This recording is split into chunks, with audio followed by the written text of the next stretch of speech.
Bond Betrayal by Canadian Momo, narrated by Bookzoro. Before we start, let us know in the comments where you're listening from and what kind of stories you enjoy most. We love hearing from our listeners. Chapter 1. Faith. Fi, hurry up! My big sister Grace is not known for her patience, but her enthusiasm is infectious. Today is the yearly Shifters Ball, and it is my first time going. When a wolf becomes of age at 19, if they haven't already had the good fortune of finding their bondmate, they will attend these galas. While mating with humans is accepted, finding your bondmate in another shifter is supposed to be absolutely amazing. Our wolves connect, which brings the human half to be physical drawn to their mate, separation difficult and even painful. Our wolves desire the love and support of another, but a true bondmate is always the dream. These balls have become vital in the ever-present need to increase shifter populations. At one time, we coexisted with humans, but that ended hundreds of years ago when they turned on us. We were slaughtered by the thousands, leaving reclusive groups of survivors scattered around the world. These days, finding your true bondmate is rare. They may have died, not been born yet, or simply live on the other side of the world. Chosen mates have become the norm, and while it works for reproduction, our wolves are never truly at peace.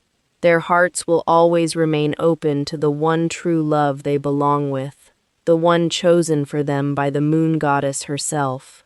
It can be a very good life full of love and companionship, but it'll never be fully satisfying. There will always be something missing. The thought of someone in the world, being the other half of my soul, excites me to no end. Grace and I, thankfully, have always had each other, but our parents, not so much. They have always provided for us, but affection, support, and encouragement have not been a part of our upbringing. To imagine receiving complete adoration from my destined for every day of my life sounds like utopia. I dream my mate lives in a visiting pack, so I don't have to continue living with my loveless parents, but I dread leaving Grace, or having her leave me. Two of us together can weather the storm that is our family life, but one left alone will struggle. Indifference is a heavy burden to bear alone. Grace has attended the balls twice already and come home alone. I'm grateful to have my sister at my side, giving me strength and encouragement, because all I'm feeling is nervousness and anxiety. My she-wolf Zoe isn't any help as her excitement has her dancing in circles. Zoe's words of encouragement echo Grace's, and soon I'm ready to go. Both Grace and I look alike. We're almost twins except born 2 years apart. Grace is taller than I am, but we're both short. Not tall and lithe like the majority of she-wolves. We're built like our father, but look like our mom with blonde hair and blue eyes. My beautiful sister looks exceptional tonight, her long blonde hair hanging straight down her back. While Grace's dress is a royal shade of green, I opted for a sapphire-colored gown that brings out the blue in my eyes. I am wearing my hair pinned up, the curls somewhat contained by a multitude of clips and bobby pins. I feel like a princess who is about to meet her Prince Charming. I'm so excited. Lucas. I abhor attending these balls, yet it is expected I do so. While there, I will represent my family, while privately my wolf, Axel, will be persistently scanning for our true mate. When I first started going, I was young and optimistic about my chances, but now, being 31 and still single, I'm far more realistic. My parents have been pushing me to take a chosen the past couple of years because they want an heir more than to see me happy. While I haven't been celibate, I have saved the best of myself and my heart for the one I'm destined to be with. The idea of spending the rest of my life with someone I don't love holds less appeal than dying alone, and there would be no love on my part. Axel and I will never accept a chosen until I'm far older, and only then it'll be to reproduce. The romance never ends. I know my role and I understand the responsibilities that come with it, but I'm not ready to surrender my soul yet. Not only would Axel and I be miserable for the rest of our days, but it wouldn't be fair to the one we half-heartedly commit to.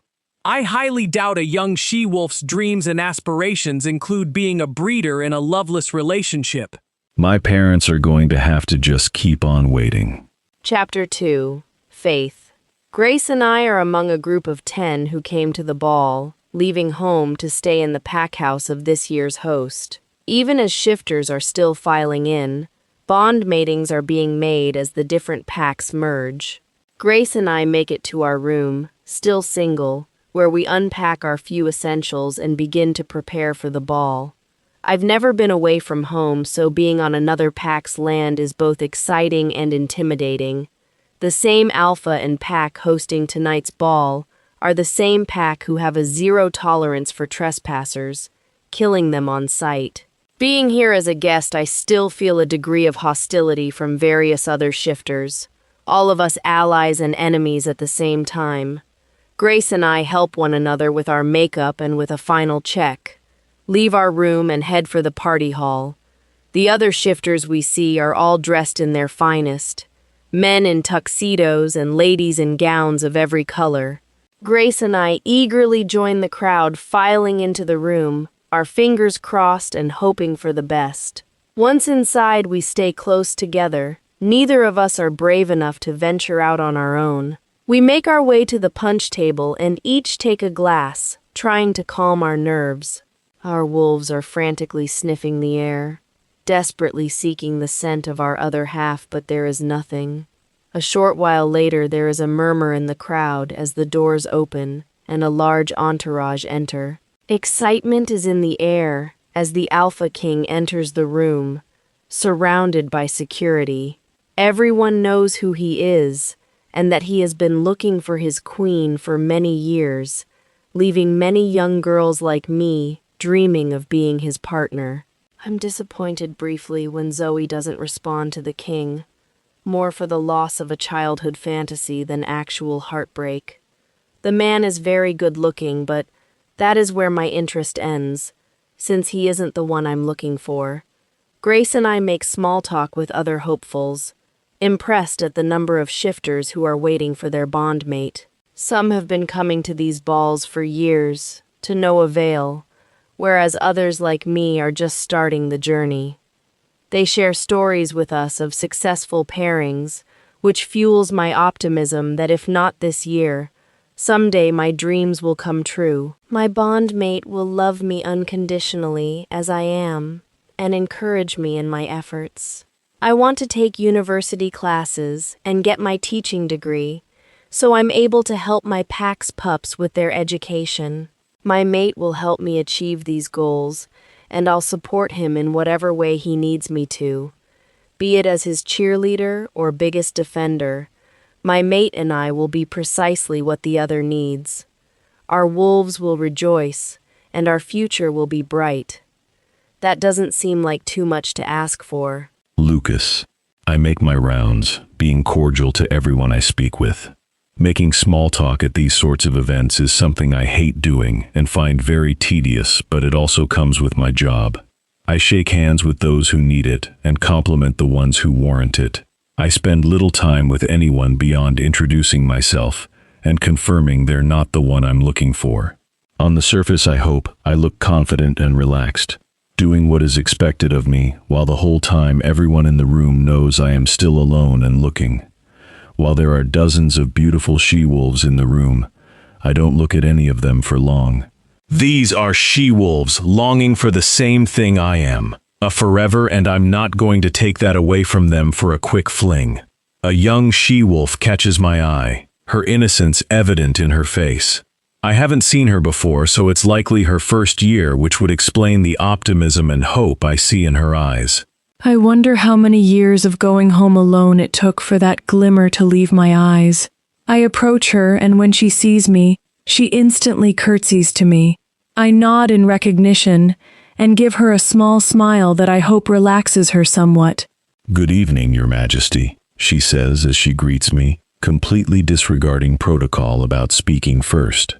I notice my security move to correct her, but I wave them off, not wanting to embarrass her or cause a scene. She reaches out her hand to shake, which catches me completely off guard, but I meet her all the same. Her smile is infectious, and I find myself smiling goofily back, surprised at how relaxed she is with me. Good evening to you.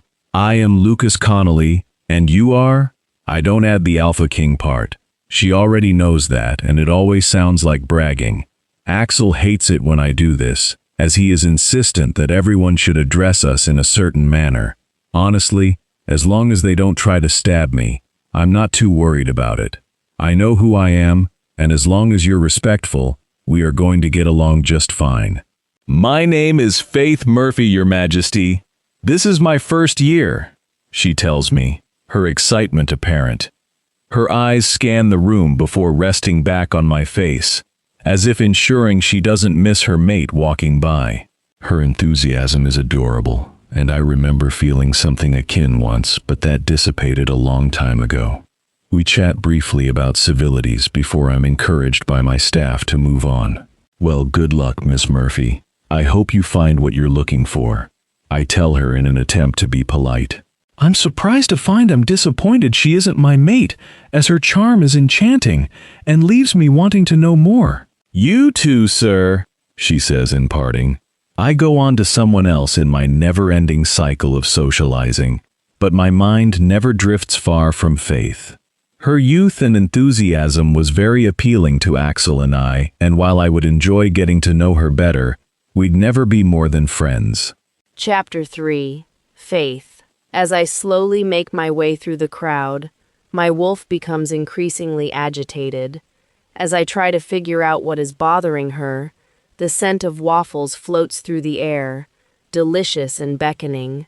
My feet start moving without me consciously choosing to do so, Zoe's excitement urging me forward. I follow the smell, and it leads me to a tall man, blonde hair like mine and brown eyes.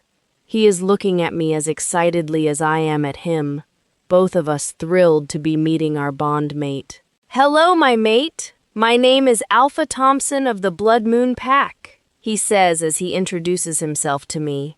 I bow immediately, recognizing his status as Alpha. My mate extends his hand and I hesitate only slightly, knowing what it'll mean once we touch.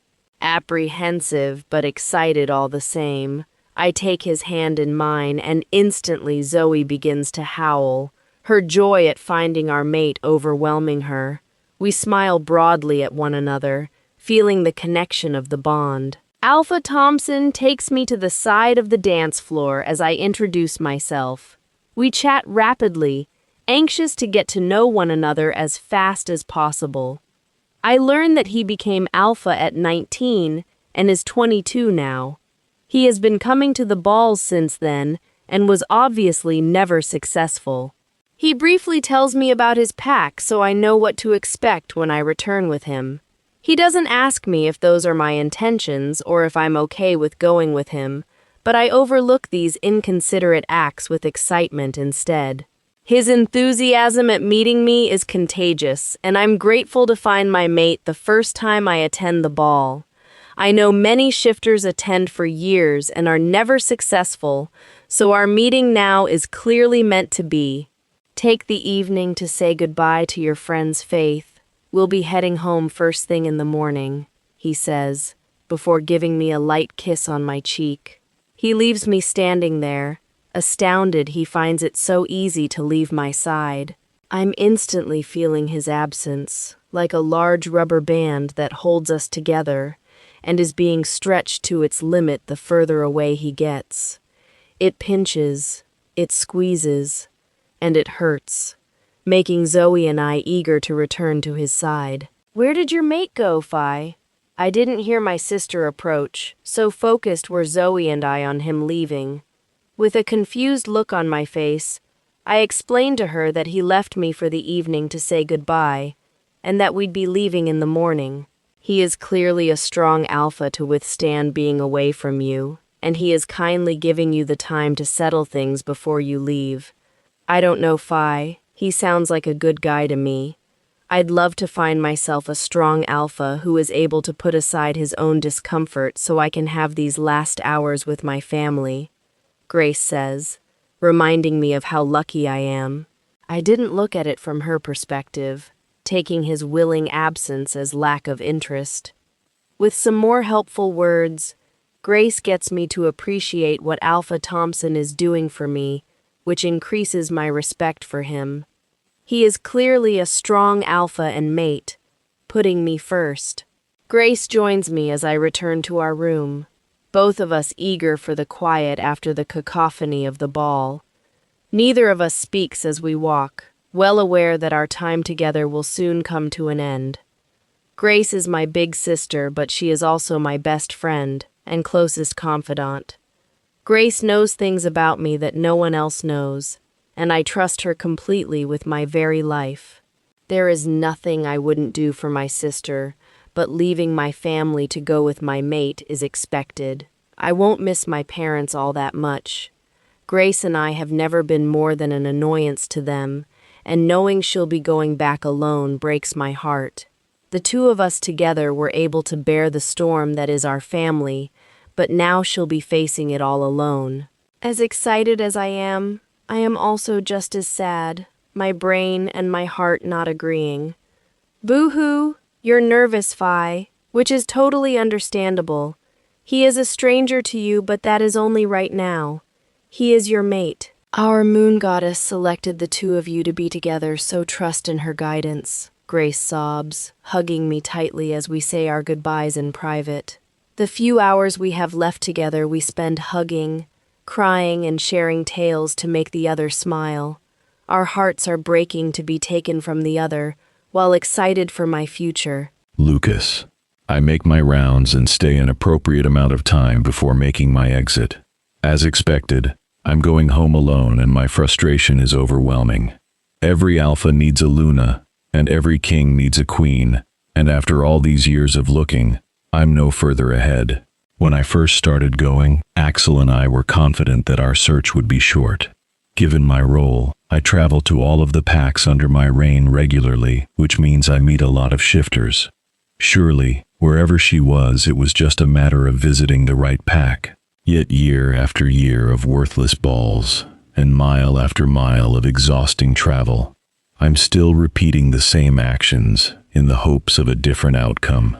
This endless cycle of wasted intentions has worn out Axel and I both, leaving a hollowness in my core that nothing and no one else has been able to fill. As each year passes, the relationship between my wolf and I becomes weaker, and someday we may lose the ability to shift entirely.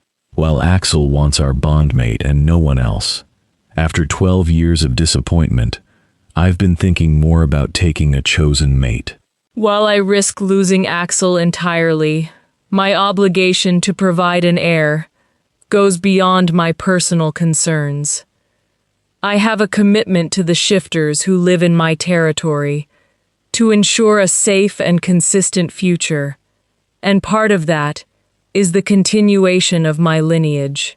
Feeling more and more like a royal sperm donor than a king, it is not the future I want for myself. It isn't one I want for anyone else either, because the thought of spending my existence with someone I don't love sounds like a fate worse than death. I don't want to be reduced to my ability to make babies, and I'm horrified to think of taking a mate simply for her reproductive abilities. Because that's all it would be! Axel and I only have room in our hearts for one she-wolf, and no one else will ever take her place. For the safety of my territory and everyone who resides within, I will someday put my heart and soul aside and take a chosen, but it will always be my last choice. For now, I continue to be disappointed, while retaining hope that my reason for existing is out there somewhere. It's just a matter of waiting until she appears. Chapter 4. Faith. The next morning, Grace and I wait at the front doors of the pack house for Alpha Thompson to appear. My stomach is in knots and I feel weak in the knees as my nerves are so taut. He seemed like a nice man last night, but the fact that I'm still calling him Alpha is unusual. I tried to not focus on it too much during the night, but there's been a constant nudging at the back of mind, giving both Zoe and I anxiety. "Good morning, Alpha Thompson. This is my sister Grace," I say when he arrives. There is a small group of shifters with him, likely guards and support. No one introduces themselves to me. They simply walk by towards the vehicles, practically ignoring my presence. Now I'm really confused. As their soon-to-be Luna, I should be garnering more respect than this. "Great to meet you, Grace. You ready to go?" He answers abruptly, barely giving Grace a glance as he addresses his question to me. I nod silently, shocked into silence by his lack of regard for my family. Grace is clearly taken aback but says nothing, not wanting to start our relationship off negatively, I'm sure. I hug her one last time, then crawl into one of the waiting SUVs.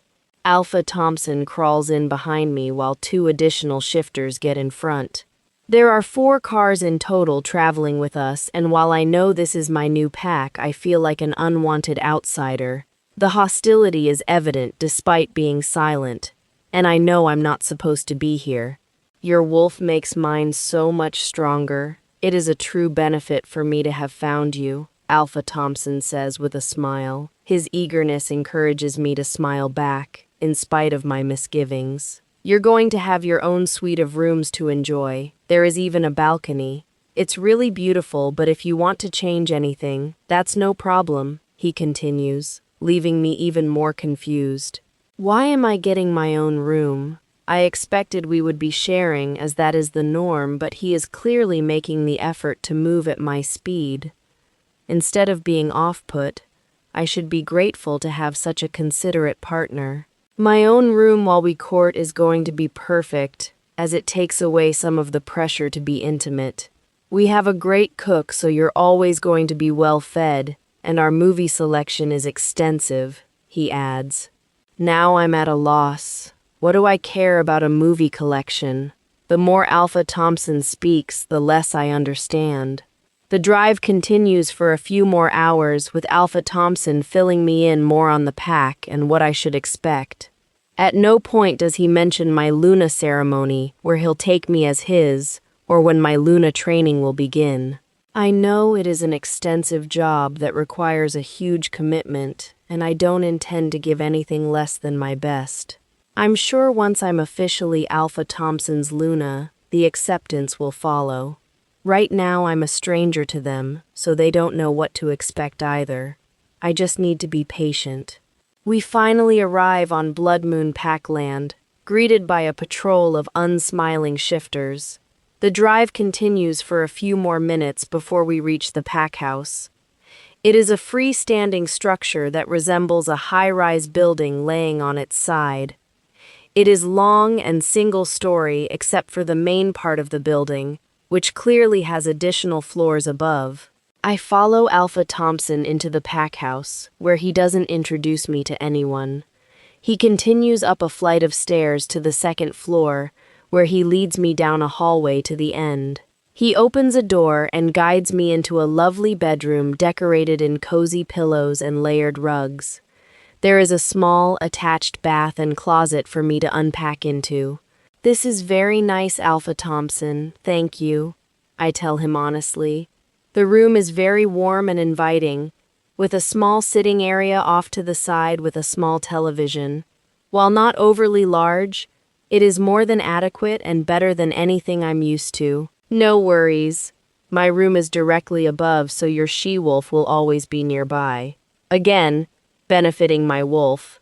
The TV is over there along with a selection from our movie library. "We can rotate them out as you get through them," he says while giving me a tour. Zoe and I are confused by Alpha Thompson's insistence on keeping his distance from us, as this goes against everything I understand the bond to mean. Even last night after our brief chat, Zoe was anxious to go to him, sad to be kept apart. "Alpha Thompson?" I start, loaded with 1,000 questions and not knowing where to even begin. Zoe is just as bewildered as I am, as Alpha Thompson's wolf seems indifferent to her. None of what is happening makes sense. We're mates. Don't worry about food. Like I said, we've got a great cook. They'll send up a tray for you twice a day. Just leave it on the dresser when you're done and they'll pick it up," he concludes, heading toward the door. I follow him, not only because I'm drawn to him like a moth to a flame, but also for some clarification. I gently reach out and touch his arm, which he immediately jerks out of my reach. The look on his face is one of disgust, as if my very touch was repulsive to him. As my bondmate, he should be desperate to feel my touch. It shouldn't be offensive. Don't touch me, Faith. Never! I am loyal to Darla and you will show her the same respect. He snaps at me angrily. He stomps toward the door, clearly anxious to leave me behind. "Alpha Thompson, I don't understand," is all I manage to say before he spins on his feet and angrily strides till he is standing right in front of me. He looks ready to hit me when his face suddenly shifts to one of shock, then incredulousness. "Ha ha!" He starts to laugh, so heartily he has tears streaming down his face. You know what's going on, right?" He continues to laugh in my face while I stand stupidly unsure of what my appropriate response is supposed to be. I know who Alpha Thompson is, but that's about the extent of it. Everything based on word of mouth or reputation. "Ha ha, shit. I can't even be mad. You have no idea what is going on, do you?" He practically cries out in his hysterics. He is making me feel stupid for not knowing what is happening, and his endless laughter at my expense is hurtful. "I chose my mate over a year ago, Faith. Her name is Darla, and she is Luna to this pack, not you," he says firmly, as if ensuring I understand clearly what he is telling me. He has a chosen mate? I know he is only a couple years older than I am, after our discussions, so that tells me he never waited for me. He gave up after 1 or 2 years and went his own path, clearly with no regard for what might occur in the future, like meeting me. Lucas. I'm grateful to be home again, back in my own territory. I travel a lot in my efforts to maintain peace among the numerous packs that are under my reign, but it is exhausting and can take its toll. It is always a welcome relief to sleep in my own bed. My staff tell me that the ball was a huge success with the highest number of pairings to date. While I'm excited to hear that so many shifters were able to find their soulmate, the absence of mine makes it difficult. I know my parents will start up again about my responsibilities to the family, the crown, and of course, the shifters in my territory. I know they're right, but being broken down to a sperm donor is difficult to accept. I think briefly of the young lady I met at the ball, Faith something. Her last name eludes me, but I hope she was successful. She seemed like an intelligent woman with a lot to give, so I hope she found her happy ever after.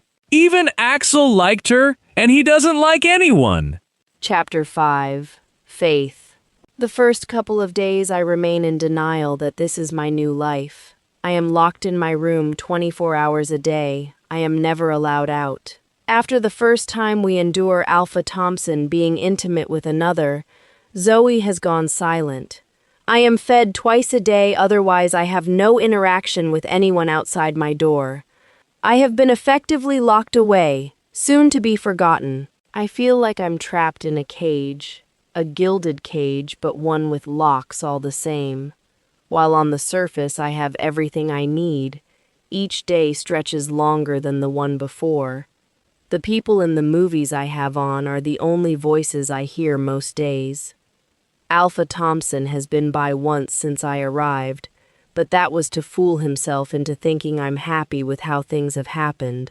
His insistence on what an amazing life I'm going to have, not doing anything, going anywhere or being responsible for anything. Who doesn't dream of that? He glosses over the parts where I'm isolated for days at a time. Not even the kitchen staff who brings my food say anything. To help pass some of the hours, I have started exercising. My space is small, but I've made use of nightstand drawers as weights and the bed to hold down my feet for sit-ups. At first it was tempting to quit, as I felt more pain than benefit, but I've been sticking it out. I've never been a big girl, but definitely curvier than most other she-wolves, and I've noticed the difference in my body. After a couple of weeks of not hearing from Zoe, I'm becoming increasingly frantic. If she is in such a terrible state of despair, I need to be there for her. We lean on one another as equal partners, and when one of us is down, the other needs to step up.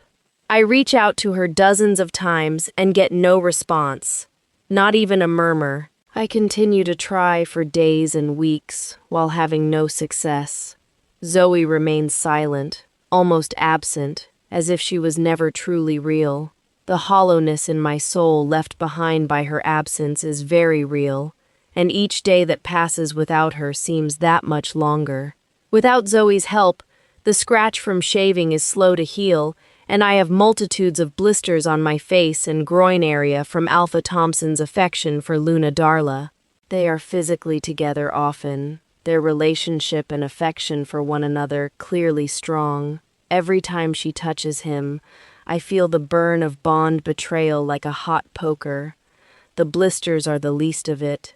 The fiery shots of pain that radiate through my body are crippling, always leaving me motionless on the floor. After what I believe is 3 months of being locked up, Alpha Thompson drops by for the second time since I arrived to tell me the big news. He and Darla are proud parents of a new son. The heir for Blood Moon has been born. His jubilation is overflowing, and the inappropriateness of his behavior to me never occurs to him. Rubbing my nose in their joy while otherwise ignoring my existence is cruel, but it doesn't slow him down at all. He is clearly happy with how his life is going and has zero regard for my well-being. As long as I'm alive and nearby to sustain his wolf's strengths and abilities, he sees no need for change. By the 5th month of being Alpha Thompson's prisoner, my despair has grown too immense for me to bear alone. I have continually looked inward for Zoe, but there has been nothing to indicate that she still remains.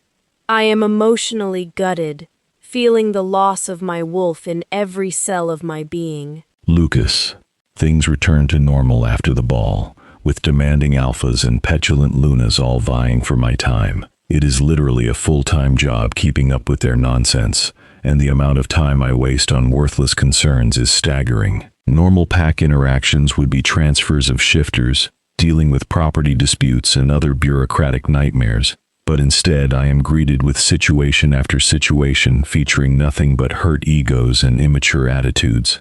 Grown men shouting at the tops of their lungs when they don't get their way, and the Lunas who think getting into my bed will benefit them in whatever they're seeking.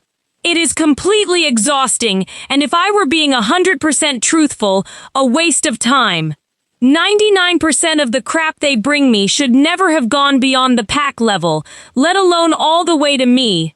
Day after day, appointment after appointment, I listen to the same complaints and empty lies as shifters try to win me to their side.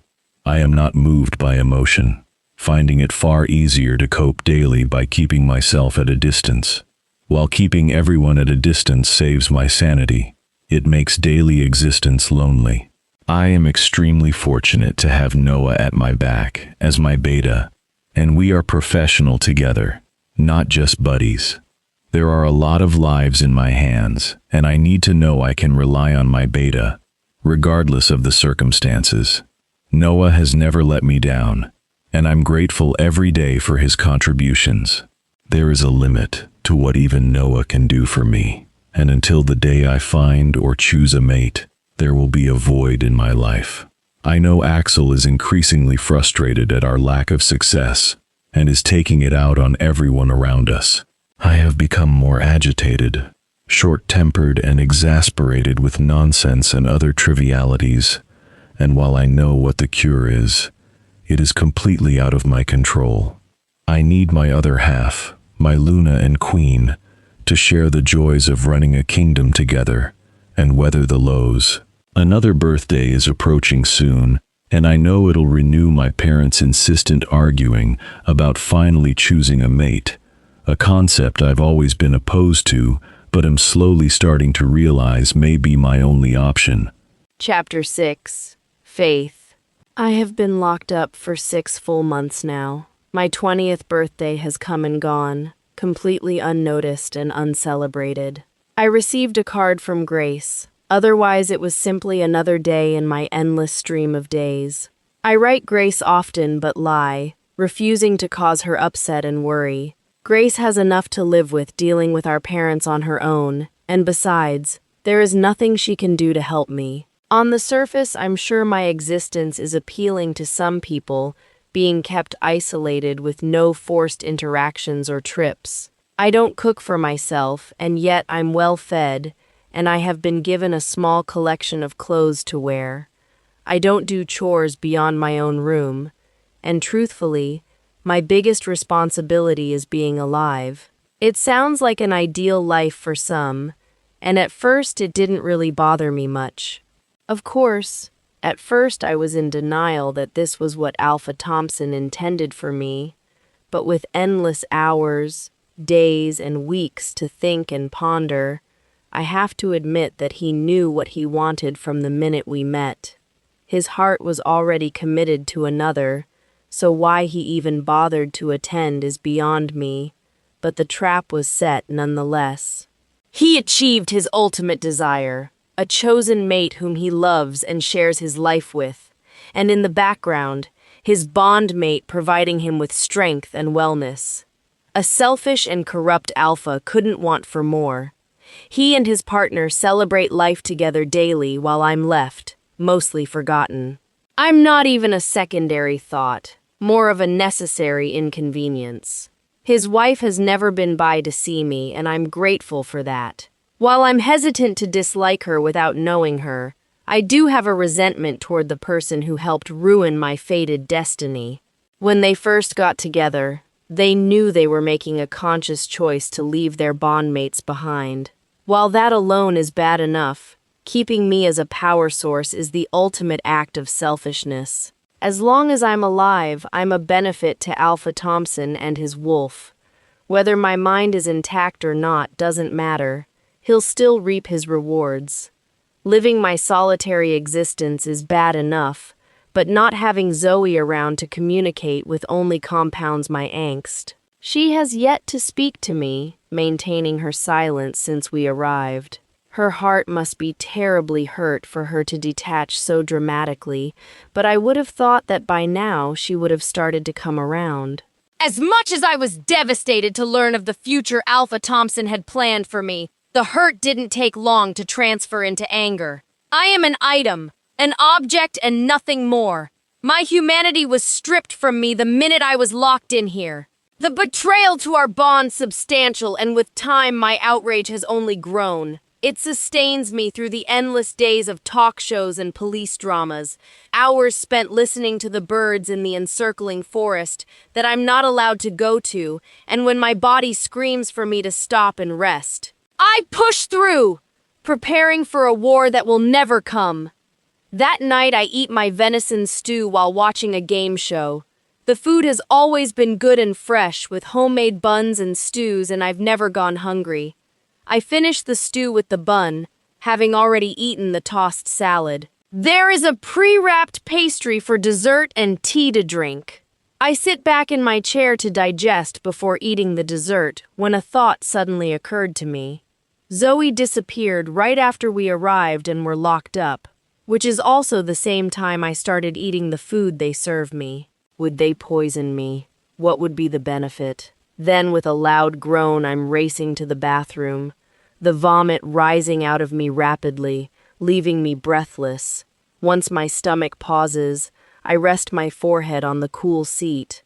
They wouldn't poison me because they don't want me dead or sick. However, if my food was tainted with wolfsbane, I would feel fine, but my wolf would be muted. Oh God! Did they purposely take Zoe from me? Lucas, my folks are continuing with their incessant nagging, but I know they're right in that I am going to have to make some difficult choices, whether I like it or not. I do have a responsibility to the throne and my kingdom to maintain continuity and security for all, and part of that is passing on my title to my heir when the time comes. Son or daughter, my firstborn child will be the next to rule, and I need to see to their success. First step, of course, finding a partner to have offspring with. My true bondmate remains unknown, and possibly forever lost to me, given the amount of time I've spent looking without success. My parents are chosen mates, and their relationship reflects that, holding together all these years out of commitment to the throne. While their example is not positive, I am aware that there are many successful chosen pairings out there. Axel grows more distant every day that passes, and we remain alone. While proud to serve as Alpha King, we both have personal needs and desires that aren't being met. This goes beyond physical, which can be easily remedied, and goes to the emotional and mental aspect of things. Not having a true partner to confide in, support, share with, and be responsible for the kingdom, drains our soul a little each day. Noah is great as my beta, but there are limits to what he can do. Roles and opportunities that need to be filled by my queen, my Luna. At first, my mom helped out a lot, stepping up into the role when needed. As the time has gone on, her desire to continue is waning, and she grows more eager to pass the tasks on to someone else. I want her to retire and have years left to enjoy it, so still having to rely on her is not ideal, or my first choice. But it is my current reality, all the same.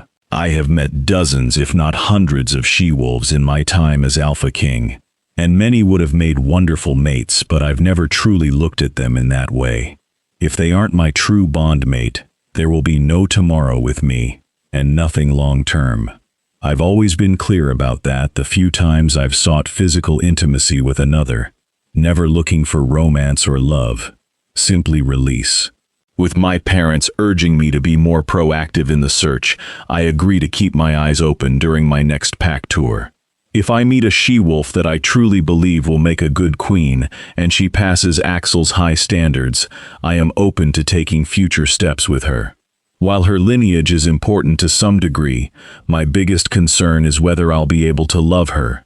Even with time, I have waited so long for my bondmate that at this point, anything but feels like a missed opportunity. Will Axel and I ever be truly happy with a chosen mate? Chapter 7. Faith. I decided I needed to figure out whether they were feeding me wolfsbane or not. They continue to bring my food twice a day, but I haven't eaten anything unwrapped in nearly a week. The stew goes down the toilet, as does everything else on the plate that I suspect they made in-house. I've been living on packaged saltines and desserts, which is not doing me any good, but after all these days of near starvation, I get my answer. Faith? Zoe's presence is weak but incredibly reassuring. After so many months living in silence without her, I didn't realize until this moment how empty I was. Only my connection with my true bondmate should be stronger, but Alpha Thompson removed any chance of that a long time ago. I've missed you, Zoe. I start before letting her know of everything she missed since we arrived. The wolfsbane had her so strongly sedated that her memories are sparse and weak, having slept through most events. I tour her through our small room, showing her the bathroom and balcony. She takes it all in, as if for the first time, which for her, it is. After the tour, I take a seat in front of the TV. I'm not watching, but instead turned inwards to speak with Zoe, her anger at our mistreatment making her difficult to control.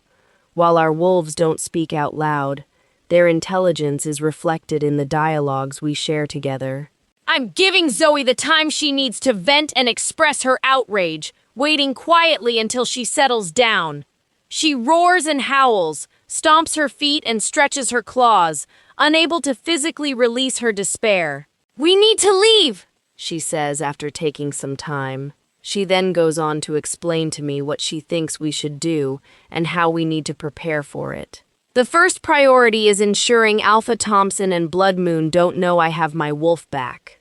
They purposely quieted her to make me more docile and placid, so while it means staying hungry, it'll keep them from taking her away again. No one talks to me except Alpha Thompson, and that has only been twice since I got here months ago, so the chances are slim he'll stop by anytime soon. As long as I continue to be compliant, on the off chance he does visit, he shouldn't notice. Zoe takes me step by step what we'll do when the time comes, and what we need to do now. She needs a few more days to recover more of her strength, so for now, things are going to remain as they have been. In the meantime, I'm going to start preparing for our escape. It is time for us to stop being prisoners. Lucas, when we get rogues trespassing in our territory, we will capture them and bring them in for questioning.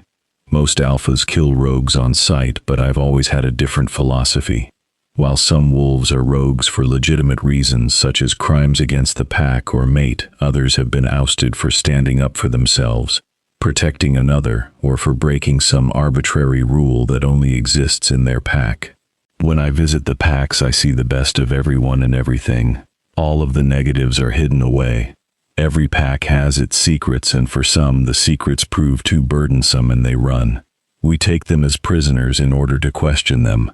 I want to know why they're a rogue, how it came to be. Wolves that have been on their own for a long time start to go feral without the oversight of an alpha and pack, and sometimes the kindest thing we can do is put these wolves out of their misery.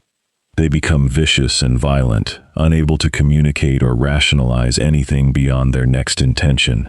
Other wolves, however, still have a lot to give to a pack that will offer them security and guidance. They need to be heard, and whenever possible, given the chance for a new life. The other alphas consider me weak for giving these wolves any consideration, but I know it is the right thing to do, even if it isn't the popular thing. I seldom deal with these situations personally, as I have a strong, capable beta with supporting warriors. Noah speaks with the rogues and has the power to deal with them on my behalf. I trust him that thoroughly. He knows how I feel about them, and while I'm sure he doesn't always agree, he fulfills his role completely and without hesitation. Unlike my father when he was king, I like to know the names of those who work either for or with me. Without their hard work and dedication, I am not so egotistical to think I would have any sort of success.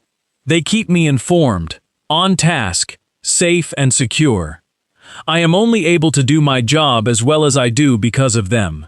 When the time comes, and I have a queen at my side, she will perform numerous duties in her daily existence.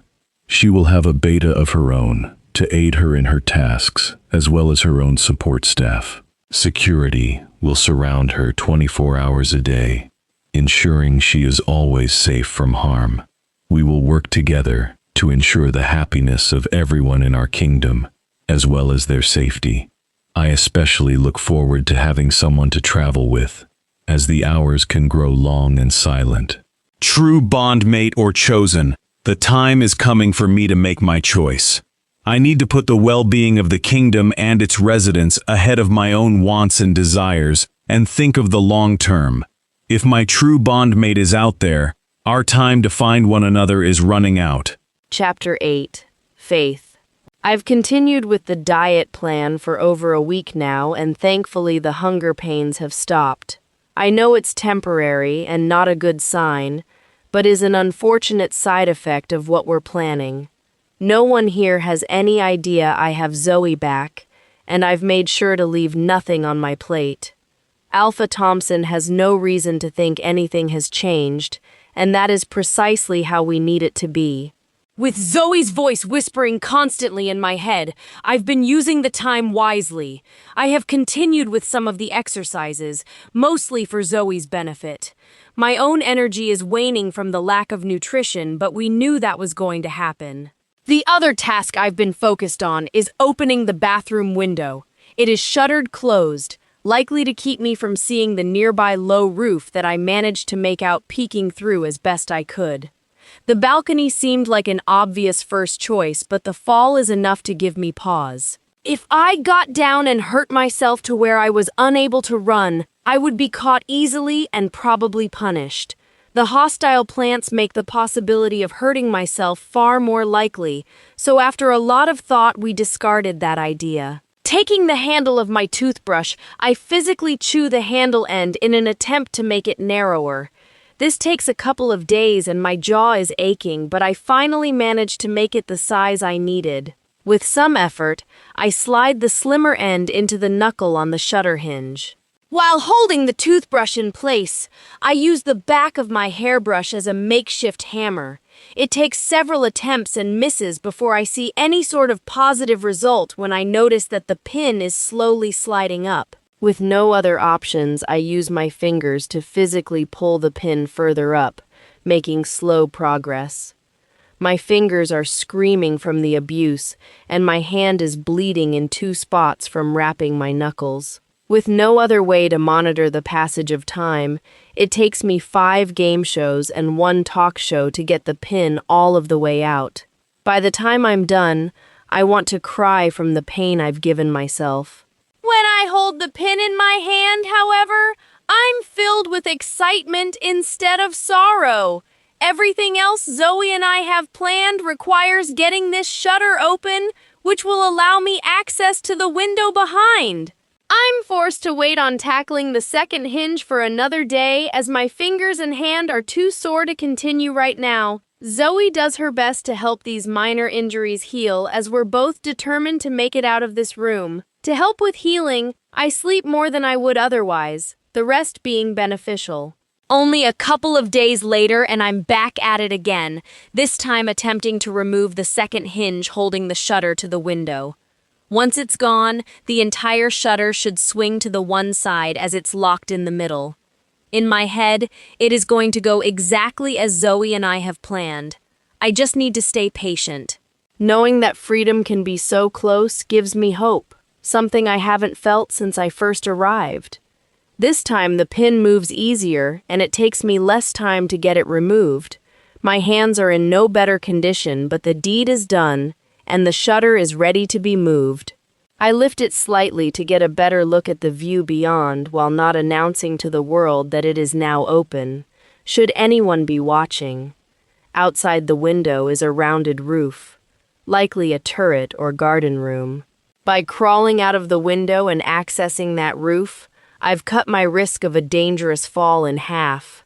I have no idea what lies beyond, or how far I'll have to go to leave the territory, but when the time comes, Zoe and I will simply be running for our lives. Wherever we end up is going to be better than here, even if we end up in the hands of some ruthless rogues. Being killed violently is not appealing, but losing ourselves bit by bit every day, week, and month is worst. I spent the next couple of days growing increasingly weak from the lack of food, but the time is necessary for Zoe and me to observe the pack movements around and below us. We spend hours watching the patrols make their scheduled rounds, and regular pack members walking, running, and playing in the open area near the woods. Evenings are quiet, with everyone retiring to the rooms for the night, with the exception of the patrols, who are always on watch. We make mental notes of how often they come by, how many, and the directions they travel. By the time we're ready to enact our plan, we're both as confident as we can be that we'll be successful. We're also ready to die if it isn't, but at least we'll die knowing we tried. Lucas, the staff have been packing for a few days now, getting everything sorted for another endless series of pack visits. Given the number of packs there are, I can't see them all at one time, which requires multiple trips a year. It is exhausting going from one place to another, enduring the same banquets and niceties day after day. It has always taken a toll on me, with the last couple of years really giving me strain.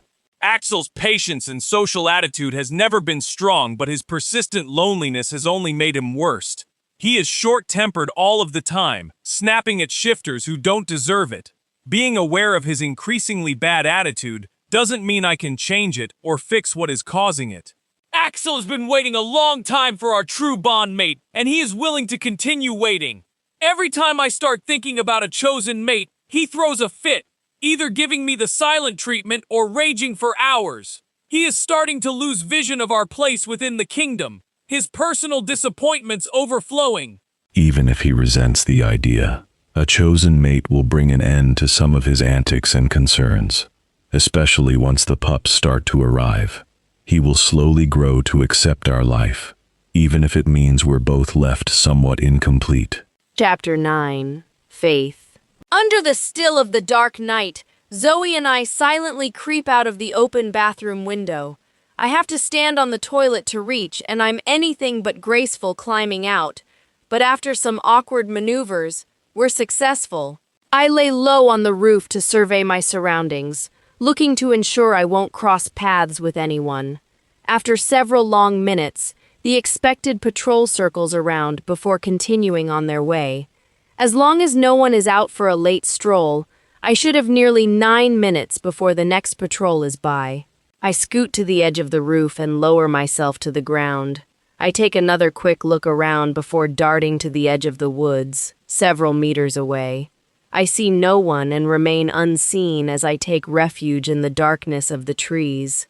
I strip quickly before giving over to Zoe, needing her help to get us as far away as possible. Zoe is blonde, like me, her sapphire blue eyes a clear path to her soul.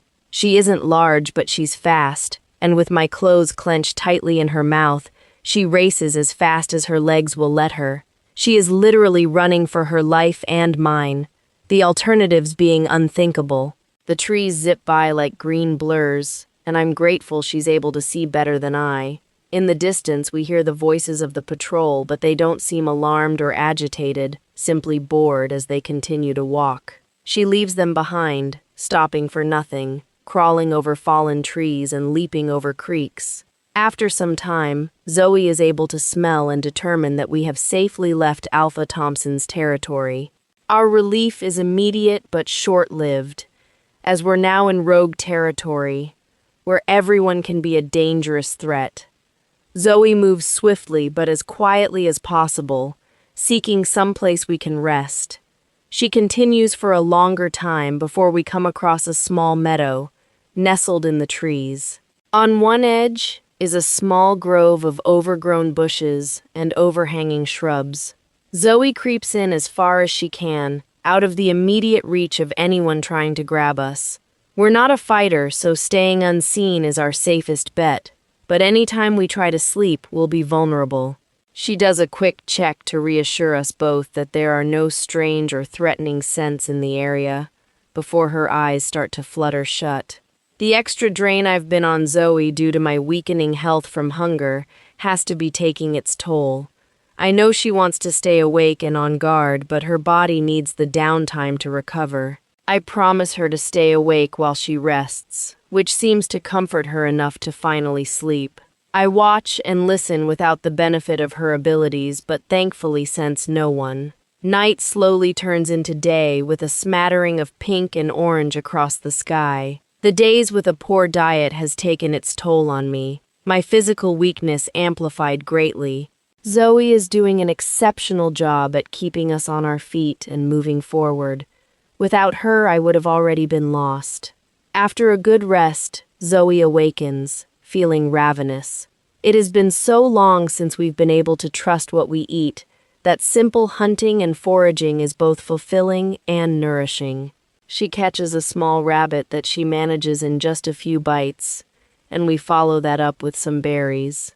After eating our first real meal in days, Zoe feels it necessary to rest briefly and digest. We lay alongside a small stream, and after a short laydown, we stand to enjoy the fresh water.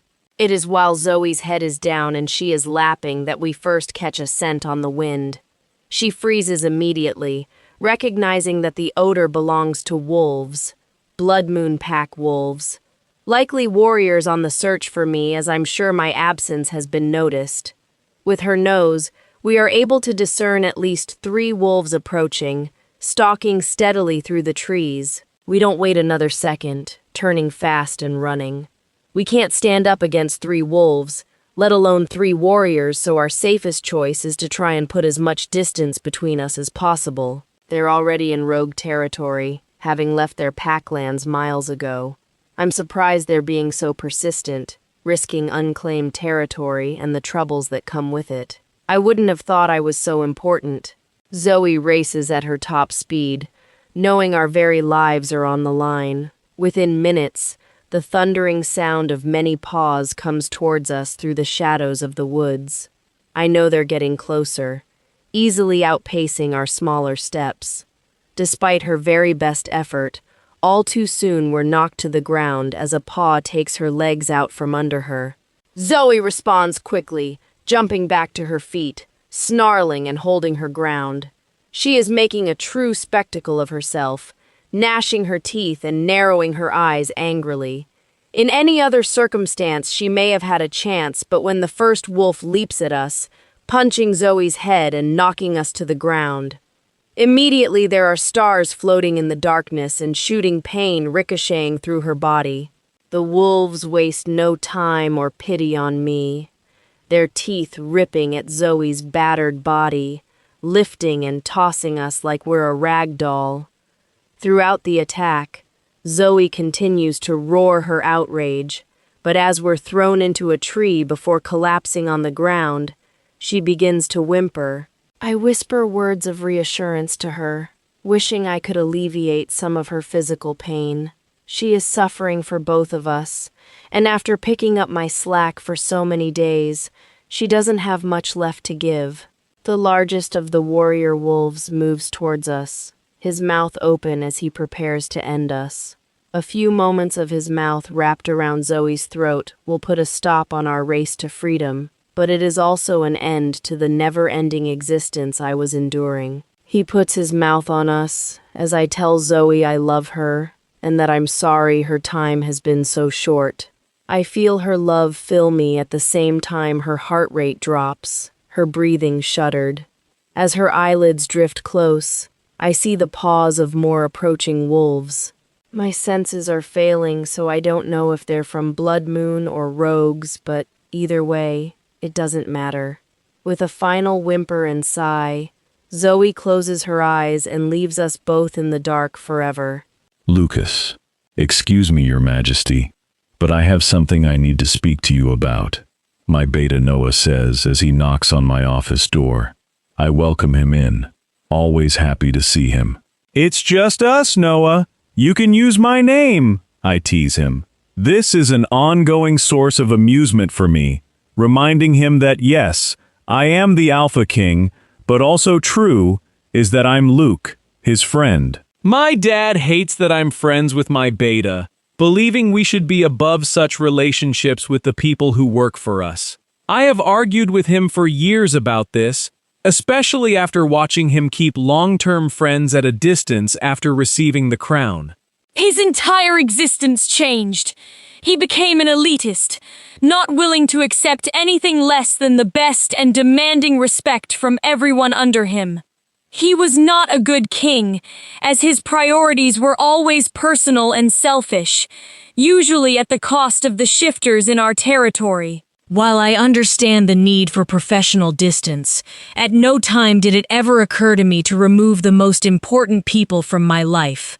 When I became king, they became even more vital to me. I have a large group of shifters that work with me keeping things moving, and I'm grateful to them all, but when it comes to those I would trust with my life, my very existence, that list is small, but thankfully Noah is at the top. We have a strange situation in the cells, Luke, he says, looking frustrated. This is the first time I've seen my friend looking so out of sorts, so my interest is immediately piqued. I put aside the paperwork I was focused on and turned to him, giving him my full attention. I don't normally deal with prisoner handling, Noah, I say as a gentle reminder. I am fortunate to have a wonderful team of security and warriors working to ensure my safety and that of the kingdom. They deal with the prisoners, talking to them whenever possible to determine if they can be reintroduced into a pack, or if they're too far gone as a rogue to be of any help. Very rarely do these sorts of events escalate to Noah's level, let alone mine. Neither of us has enough hours in the day to do everything that is required of us, while also interviewing prisoners properly. I trust the crew that do this task on my behalf, so I'm very curious about what is making Noah so distracted. "We have a she-wolf in the medroom," he starts. He goes on to explain how she came to be in our cells, the beating she took at the hands of warriors from Blood Moon. Apparently, her heart stopped at one point, but my patrol were able to get her breathing again. I make a mental note to follow up on the fact that Blood Moon members were not where they belong. He tells me that the she-wolf has refused to shift and reveal her human half. The first few days she was here, she didn't shift simply because of the injuries she sustained and the need to put her energy into healing and regeneration. All of that makes sense, and I understand. But now, why a she-wolf would resist surrendering control to her human is where things fall apart. Our wolves are our other half, but the human needs to retain control at all times. A shifter that has been taken over by their animal partner is one who has gone feral, and it is usually not fixable. Everything we know tells us she should be feral, but that's not what I'm seeing, he goes on explaining. The she-wolf is firmly staying in wolf form but accepting treatment and not acting up or being violent like a feral would. With some thought, a variety of different scenarios drift through my mind. The human is refusing to come out. There is a physical reason the she-wolf can't shift. The she-wolf is protecting the human from something. The possibilities are endless, the more I think about it. If she continues to refuse, we may never know as we currently can't communicate with her. "The thing, Luke, that really blows my mind is she refused to shift or bow down to me," he says with an incredulous look on his face. "I am also stunned. That should be impossible. Noah is the second highest ranked wolf in our territory. I'm one of the few who don't submit to him. Whatever the circumstances, the she-wolf should instinctually know of Noah's seniority by scent alone and respond accordingly. Except she isn't." "That isn't possible, Noah. Who in the hell can resist your strength and position?" I ask him, knowing that my question is precisely what has him so troubled. He shakes his head, as stupefied as I am. He has spent several minutes with the she-wolf since she awoke, and has outright ordered her to shift, only to be snarled at in return. Not only is the she-wolf not submitting to him, but she is also being defiant doing it. I don't know what to say, Noah. None of this makes sense to me. I stumble out, surprised by the whole situation. I tell him to bring the she-wolf to me, when she is able, as I want to talk to her myself. Something about this she-wolf and her apparent strength has left Axel and I feeling odd.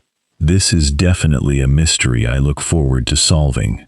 Chapter 10. Faith. I'm not sure how long ago Zoe first woke up, but she has maintained control in my absence. Once I closed my eyes in the woods, I knew nothing until now.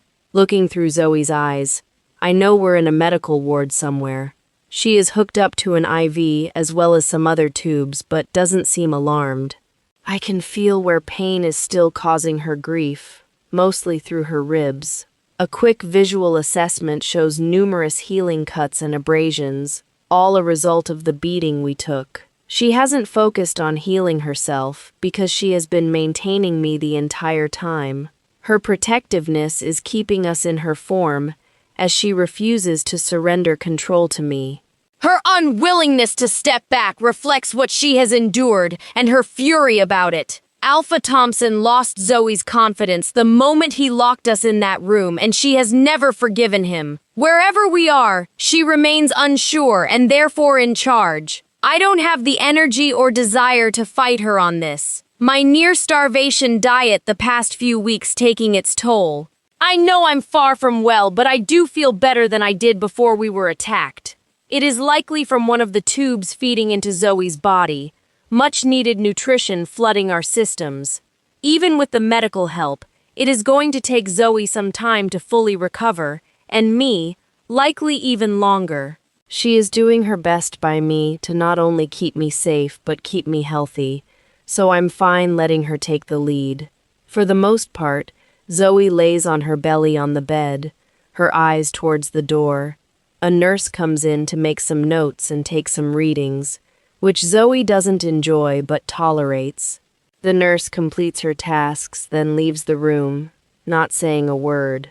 Later still, a doctor stops by, talking non-stop as if not bothered by Zoe's silence. He explains that we need to stay in the hospital for another day or so, but then we'll be well enough to be released. I'm stunned when he explains that our heart stopping could have some side effects to be aware of, including memory loss and fatigue. He goes on for a short while, but I don't register anything more he says, being unable to get past my heart stopping. For however long, Zoe and I were dead but were somehow saved. None of this makes any sense. The Blood Moon warriors who attacked had every intention of killing us, so the likelihood of one of them performing CPR seems unlikely. I'm not able to make sense of how we got from dead in the woods to alive in a medical ward, but I am hopeful. The few shifters we have interacted with do not smell like Blood Moon, so I feel relatively confident we're not back there. That alone is an improvement in our situation. We are in a medical ward, rather than a dungeon. Also a positive sign. In opposition to all that is that we simply don't know where we are, and with that ignorance comes danger and insecurity. A short while later, a trio of men walk into our room. Zoe immediately goes on alert, preferring to sit facing the shifters directly. She snarls silently, expressing her aggravation at their intrusion. Her eyes don't miss a single detail as her senses are high, fight-or-flight instincts kicking in. My name is 𝑷𝒍𝒂𝒚𝒍𝒊𝒔𝒕, he says, pointing to himself. He introduces the two warriors with him, but Zoe barely spares them a glance. Her attentions are focused on 𝑷𝒍𝒂𝒚𝒍𝒊𝒔𝒕, both of us aware of the power and seniority he possesses. He advances towards us a couple of steps, which results in Zoe's snarl becoming an angry growl. He stops and puts up his hands, indicating he means us no harm. Zoe goes silent again, but doesn't relent her attentiveness. I need you to shift so you can talk to us, he says. Zoe shakes her head ferociously, leaving no doubt in anyone's mind how she feels about that. 𝑷𝒍𝒂𝒚𝒍𝒊𝒔𝒕 first looks surprised at her defiance, then troubled. I'm ordering you to shift, he says in his more forceful beta voice. Zoe gives him an annoyed eye roll, clearly having no trouble resisting his command. I'm shocked at her ability to resist submitting. Even if he isn't my beta, he still has power over Zoe and I, and we should not be able to refuse his orders. The beta and men he is with go quiet as they mind link amongst themselves, likely trying to figure out how Zoe is doing this. Zoe shares with me that they have been here before, trying this very same thing. I have no memory of seeing them, so was clearly still asleep when the first interaction happened. It is somewhat awe-inspiring to be made aware of everything Zoe has been doing for us, without me. She has been very brave facing these unknowns alone. My alpha wants to meet you. The doctor will release you in 2 days, and will come to escort you to him, 𝑷𝒍𝒂𝒚𝒍𝒊𝒔𝒕 informs us. As soon as he mentions his alpha, Zoe's instincts kick into overdrive. She becomes vicious with her growls and snarls, immediately not trusting or liking the alpha. She doesn't settle down until 𝑷𝒍𝒂𝒚𝒍𝒊𝒔𝒕 and his men leave the room, and only after she's confident they're gone. My mind wanders to Alpha Thompson, and I am curious if he thinks I'm dead now. When my heart stopped, I explore internally and come up empty. The joy instant and all-encompassing. When my heart stopped, the bond between Alpha Thompson and I also stopped. It broke. It ceased to exist, and he would have felt that invisible tie between us snap. With a sense of newfound freedom and euphoria, I realize I'm not longer linked to Alpha Thompson in any way, our bond destroyed. With our bond broken, he is likely confident that I've died, so will not pursue me. The devil I was running from is no longer aware of my existence, and I've never felt safer. Regardless of their intentions, the Blood Moon warriors that hunted me down did me the ultimate favor by setting me free. Lucas, despite having literal piles of work on my desk, I'm finding myself distracted. Everything Noah has told me about this she-wolf in the med ward makes no sense, and I can't figure out a way to rationalize it. Whether she is a shifter from my territory or not, her wolf should not be able to resist Noah's strength and power. As a beta, it positively oozes out of him without effort. I am much the same as Alpha, but even more so as King. While I can't figure out how she is resistant to him, I'm confident that won't be the case when she meets me. No one has ever been able to resist the power of the Alpha King, our strength overpowering. While much of that is respect, it is also one of the most primal aspects of ourselves. Our wolves recognize the hierarchy even when our human counterparts resist or refuse. It is a natural way of instilling order in a pack, and our wolves need leadership. Without a pack and alpha, we become rogue and eventually feral. I don't know much more about the she-wolf, but I am curious, and looking forward to meeting her in person. Her abilities have got Axel and I both intrigued, and she feels like a mystery to be solved. It is a couple days before I'm able to finally ready to meet the she-wolf in question. With one of my packs experiencing an internal crisis, my attentions were focused elsewhere. Noah tells me she is still in wolf form and refusing to shift, but is otherwise agreeable and non-threatening. She has made no trouble for the doctors beyond retaining her animal form, which they quickly adjusted for. He says she still shows numerous injuries and cuts, likely from focusing her healing intentions on her human. Everything we think we know is guesswork since no one has been able to communicate with her, but after we meet, I expect that to change. Enjoying the story so far? Don't forget to like the video, subscribe to the channel, and let us know your thoughts in the comments. Chapter 11. Faith. Beta Noah returns with additional men in order to escort Zoe to the Alpha. Her ability to ignore his seniority is surprising me, and I have no doubt it has made him curious too. His endless visits and nattering has left Zoe feeling less than impressed with this particular wolf, and her disregard is evident. Going in his favor is his acceptance that Zoe would not submit to him, and not becoming angry or violent about it. He could have easily ended our existence simply because of disrespect, and he didn't. I'm sure Zoe is appreciative of these shifters, who literally saved our lives, but her concern for my well-being is still overpowering. The steady flow of nutrients has benefited us both, allowing me to rebuild some of my depleted strength. I feel better than I have in weeks, but my energy reserves are still building, and I doubt I would be able to walk unassisted, still needing support. Beta Noah and the guards encircle Zoe as we begin the walk to meet the Alpha. They keep Zoe within arm's reach should she try to escape, but we walk without incident. I'm scared to death about meeting the Alpha. My last experience with one didn't go so well. Alphas also talk, and it is possible that this Alpha is aware of the missing pack member from Blood Moon, and my period of freedom is already over. At best, I'll be taken back to my room, where they'll lock the door and throw away the key. At worst, I'm taken back but punished for abandoning my Alpha and pack. The ways packs have been dealing with individuals who deserve a punishment varies, but it is often brutal, painful, and cruel. As Zoe walks, I take the time to look around us.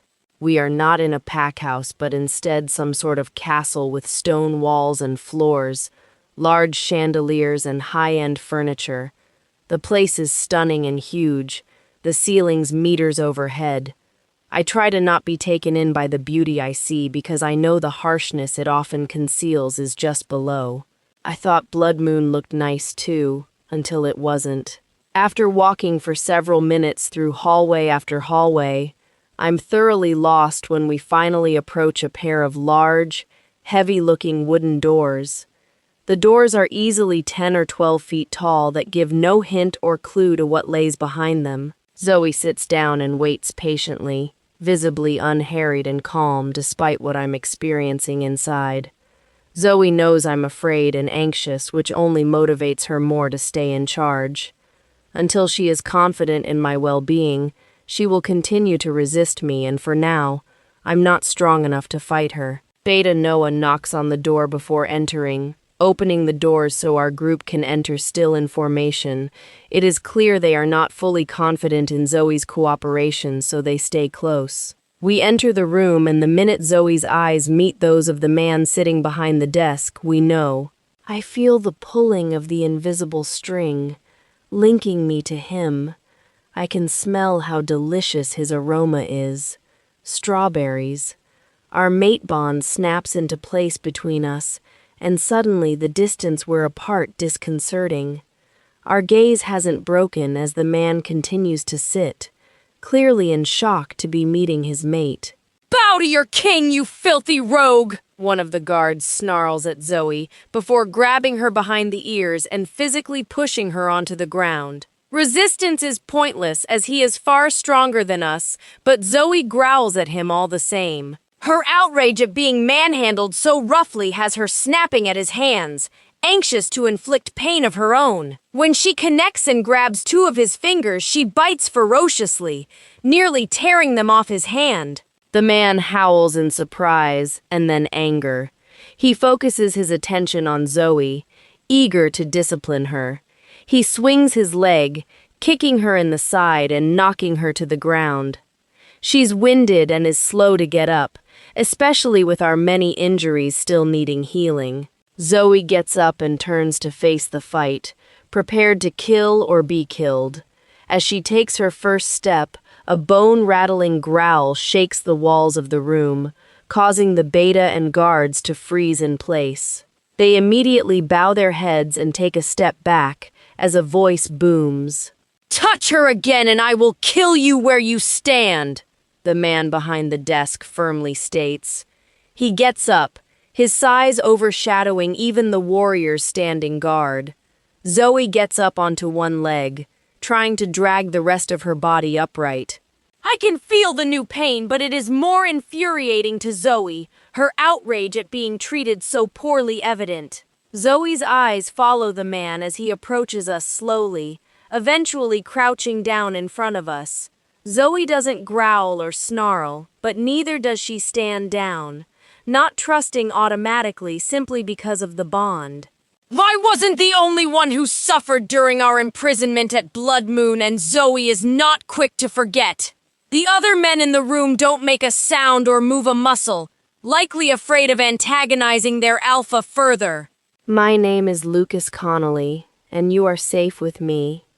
Axel and I will protect you with our lives if you will have us, he says softly, his eyes holding Zoe's steadily. I can feel her tension subside slightly, likely being reassured by his wolf. Alpha Lucas slowly lifts his hand and reaches towards us, then lightly rests his hand on Zoe's head. The sensation flows through us instantly and completely, the bond connection building. Zoe lets her guard down slightly, allowing her eyes to close as she leans into our mate's supporting hand. I take comfort in her relaxed position, finding solace after so long of animosity and hurt. Will you please shift for me, my love? I give you my word I won't hurt her, he says, looking deep into Zoe's eyes. He obviously knows that she is the one standing protectively in my way, keeping me safe by keeping me hidden.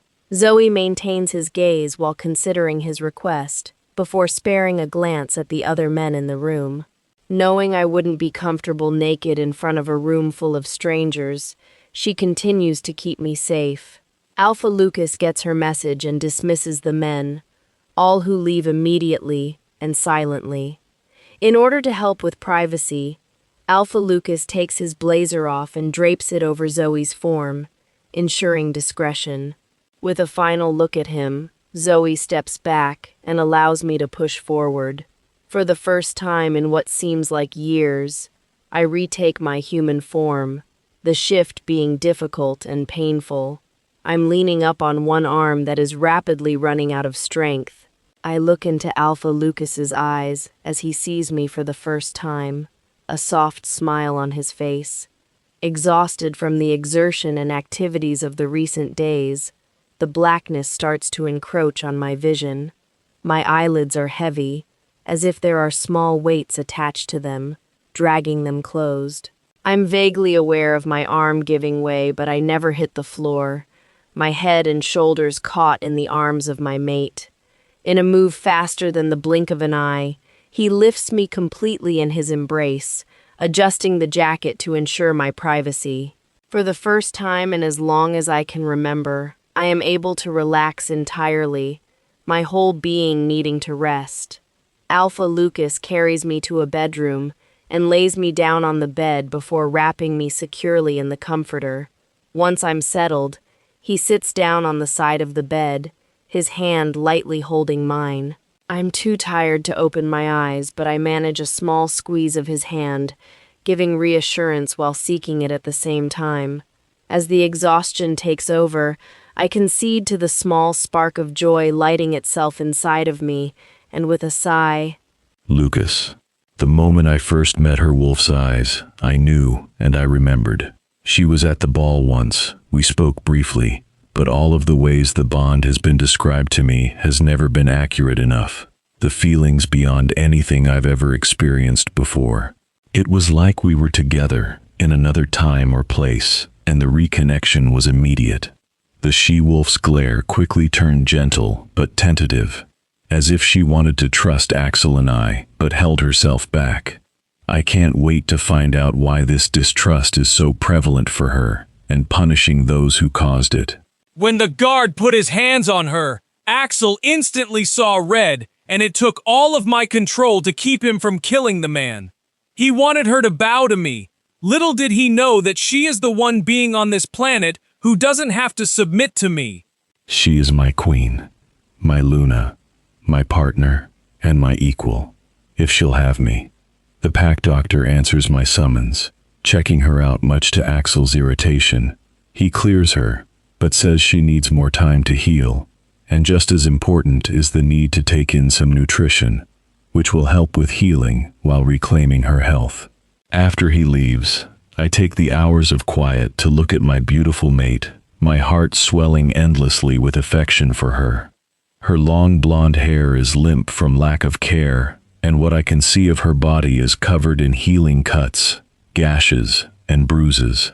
When I think of the treatment my mate underwent at the hands of the Blood Moon warriors, it becomes increasingly difficult for me to keep Axel under control. I know they are being held in the dungeons until we can interrogate them, the biggest question being what the hell they were doing out of their own territory. Whatever the reason, it will lead to the truth and my mate, which makes it a major concern of mine. I reassure Axel that we will have some one-on-one with those warriors, finding out everything we require. Then he will be allowed to punish them for their mistreatment of my mate. No excuse or rationale being acceptable. When Axel visually sees how thin our mate is, his outrage at whatever she has been forced through overwhelming. I slip my hand gently from hers, and her face turns into a frown, clearly displeased to be losing my touch. My hands are already turning into paws, and the hair is appearing all over my body. I mind-link Noah, who comes running while I stumble into the hall outside her room. I don't want to frighten her with Axel's fury, so need to remove myself from her side.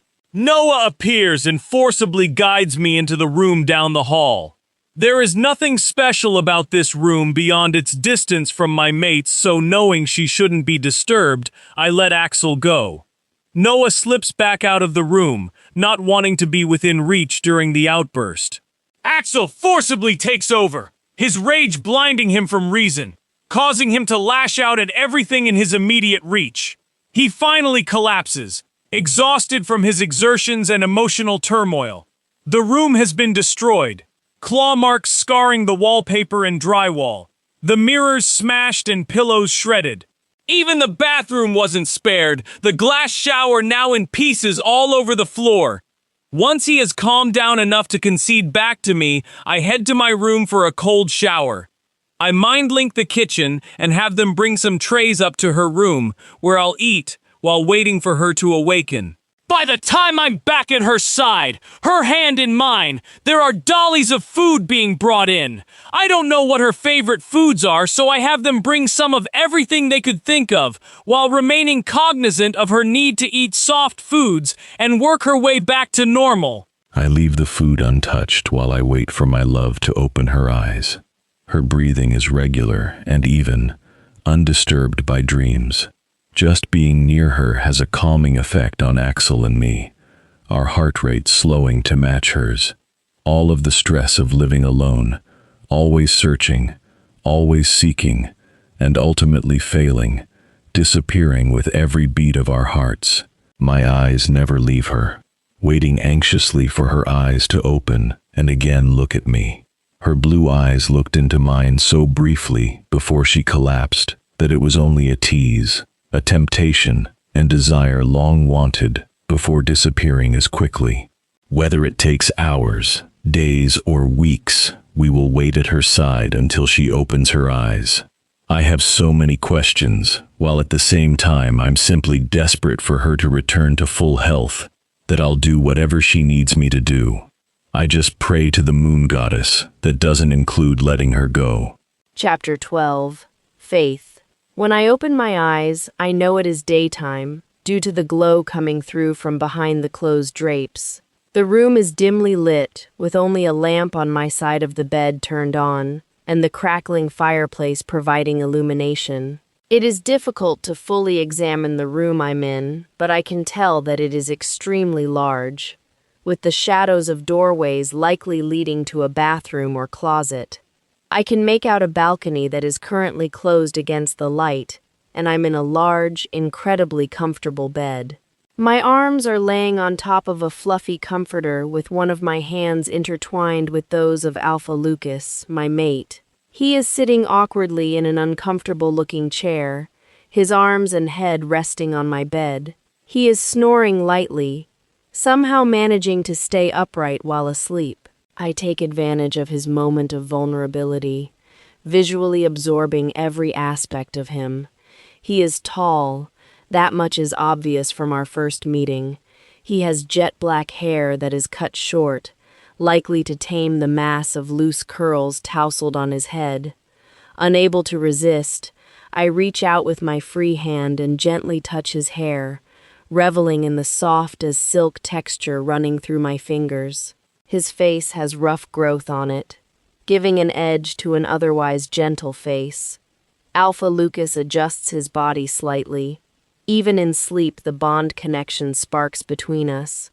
I feel tingles through my fingers, seeking and finding reassurance simply by touching him. I close my eyes, content to enjoy this quiet time with my mate, when I feel his hand give mine a gentle squeeze. He slowly lifts his head to look at me, a joyous smile on his face. I meet his gaze, Zoe and I refusing to submit ourselves into another prison. His smile drops slightly, being replaced by concern. "How are you feeling, my love? Do you need the doctor?" he asks me, his wolf making himself known through the blackness in Alpha Lucas's eyes. Unlike my last mate's wolf, this one actually seems to recognize the connection between us and respect it. Zoe is slow to trust him, which Alpha Lucas's wolf realizes, and he appears determined to win her over. His obvious concern for our well-being is welcome, having been so long since anyone wanted to see us. While one part of us wants to believe this time everything is going to be different, the other part of us remembers being willing to die in order to escape. I am not in pain, just exhausted, I finally confess. Alpha Lucas nods his understanding, reassured by my answer. His eyes swirl steadily with black, his wolf staying close. He turns slightly and uses his free hand to roll a dolly closer to the bed. "I had the kitchen send up some food, but it'll be cold. I'm sorry. I fell asleep," he apologizes, starting to become worked up. He starts lifting lids, and whatever he sees clearly displeases him as he recovers bowls no longer desirable. His hands are moving rapidly, his agitation evident in his every movement. With little hesitation, I reach toward him with my free hand and rest it on his upper arm. Immediately his distress lessens, finding comfort simply by my touch. I give him a gentle smile. "I'm easy to please, Alpha Lucas. I'm sure we'll find something in this abundance to share, I tell him, further soothing him. In a calmer state, he resumes searching the options and comes up with applesauce, cold soups, oatmeal, flavored porridges, and sliced melons. While nothing appeals to him to eat at first, he agrees to join me to ensure I eat. The applesauce is flavorless but nutritious. With a splash of milk, the oatmeal tastes great, and Alpha Lucas contentedly fed me melon slices until I had my fill. Seeing my eyes growing heavy, Alpha Lucas puts the empty dishes on the dolly and pushes it to the side. He helps me slide back down into the bed, tucking the blanket around me tightly. He resumes sitting in the nasty chair, his hand still holding mine securely. Close your eyes, my love. Rest comfortably and know you are safe, he says to me in a soft tone, nearly whispering. My eyes flutter closed, and with effort I reopen them, not wanting this moment with my mate to end. I'm not going anywhere, my love. I'll be here when you wake up, he adds, as the darkness starts to creep in. With the warmth of his hand in mine and the reassuring presence of him being so close, I fall asleep easily. Zoe remains on guard, slowly being won over by Alpha Lucas, but still vigilant. He has done everything right so far, but so did Alpha Thompson, and that went to hell in a hurry. We can't paint every alpha with the same brush, but personal experience and history makes trusting freely difficult. Only time is going to tell if Alpha Lucas is a better man or not. Lucas. Ashamed that I fell asleep, leaving nothing but cold food for her to choose from. I should have insisted on having something else sent up, but she promised she was fine with what there was. It wasn't much of a meal, but it got some valuable nutrition into her system, which will benefit both her and her wolf. She allowed me to feed her, something I've never desired doing before in my life, but with her. I'm happy to do it, to ensure her well-being. Knowing how weak and vulnerable she is right now, there is almost nothing Axel and I won't do for her and her wolf. Our need to protect her so overpowering that leaving her side for something as simple as a shower is a battle. Anytime she is not within our line of sight, the panic quickly takes over. We have spent so many years waiting for her that to imagine life now without her is impossible.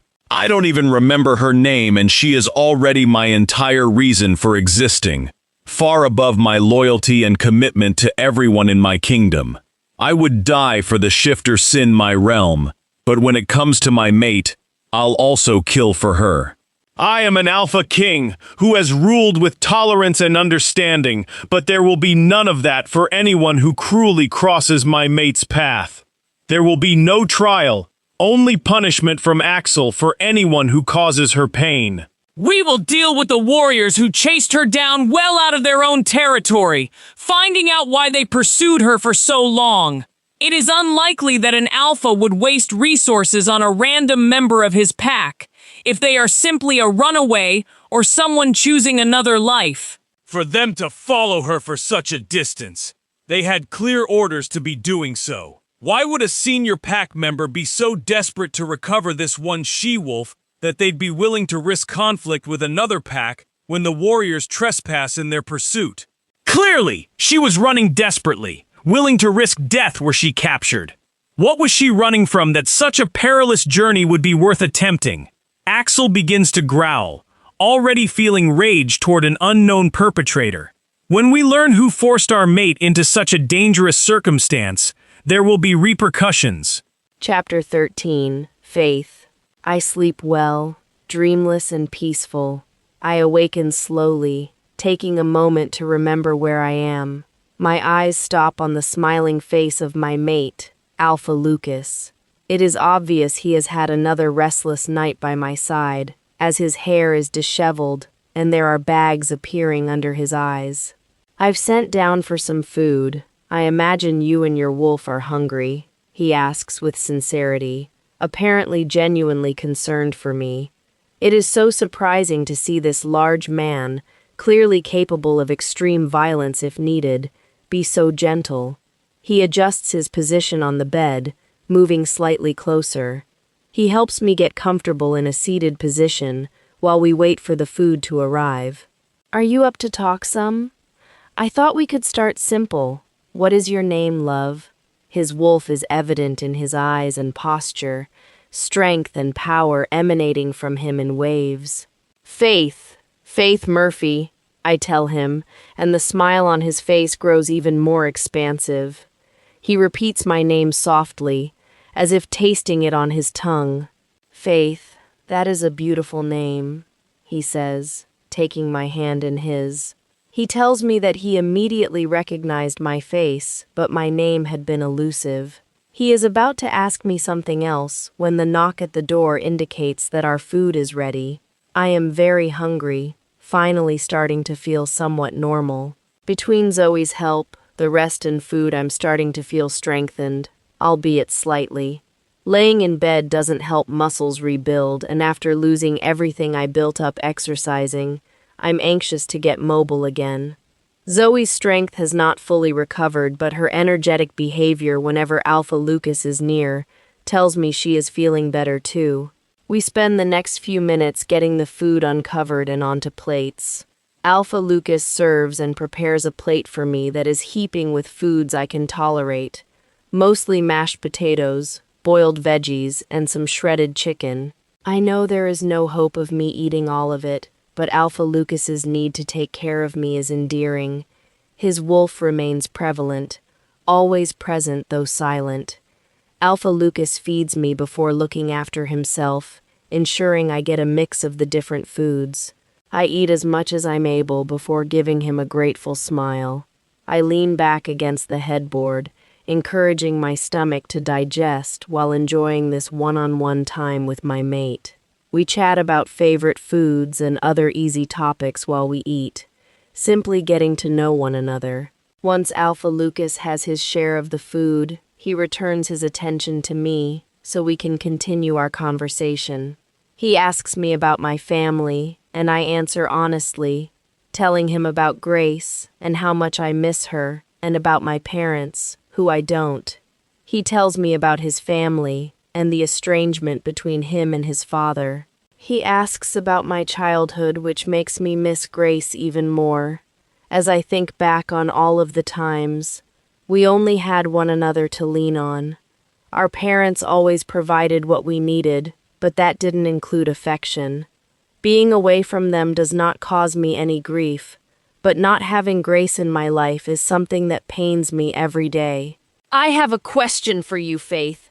I'm asking because I want you to understand who I am beyond your mate, simply as your partner. He starts easily, but I'm immediately on alert, unsure of what is coming next. I nod hesitantly, encouraging him to continue.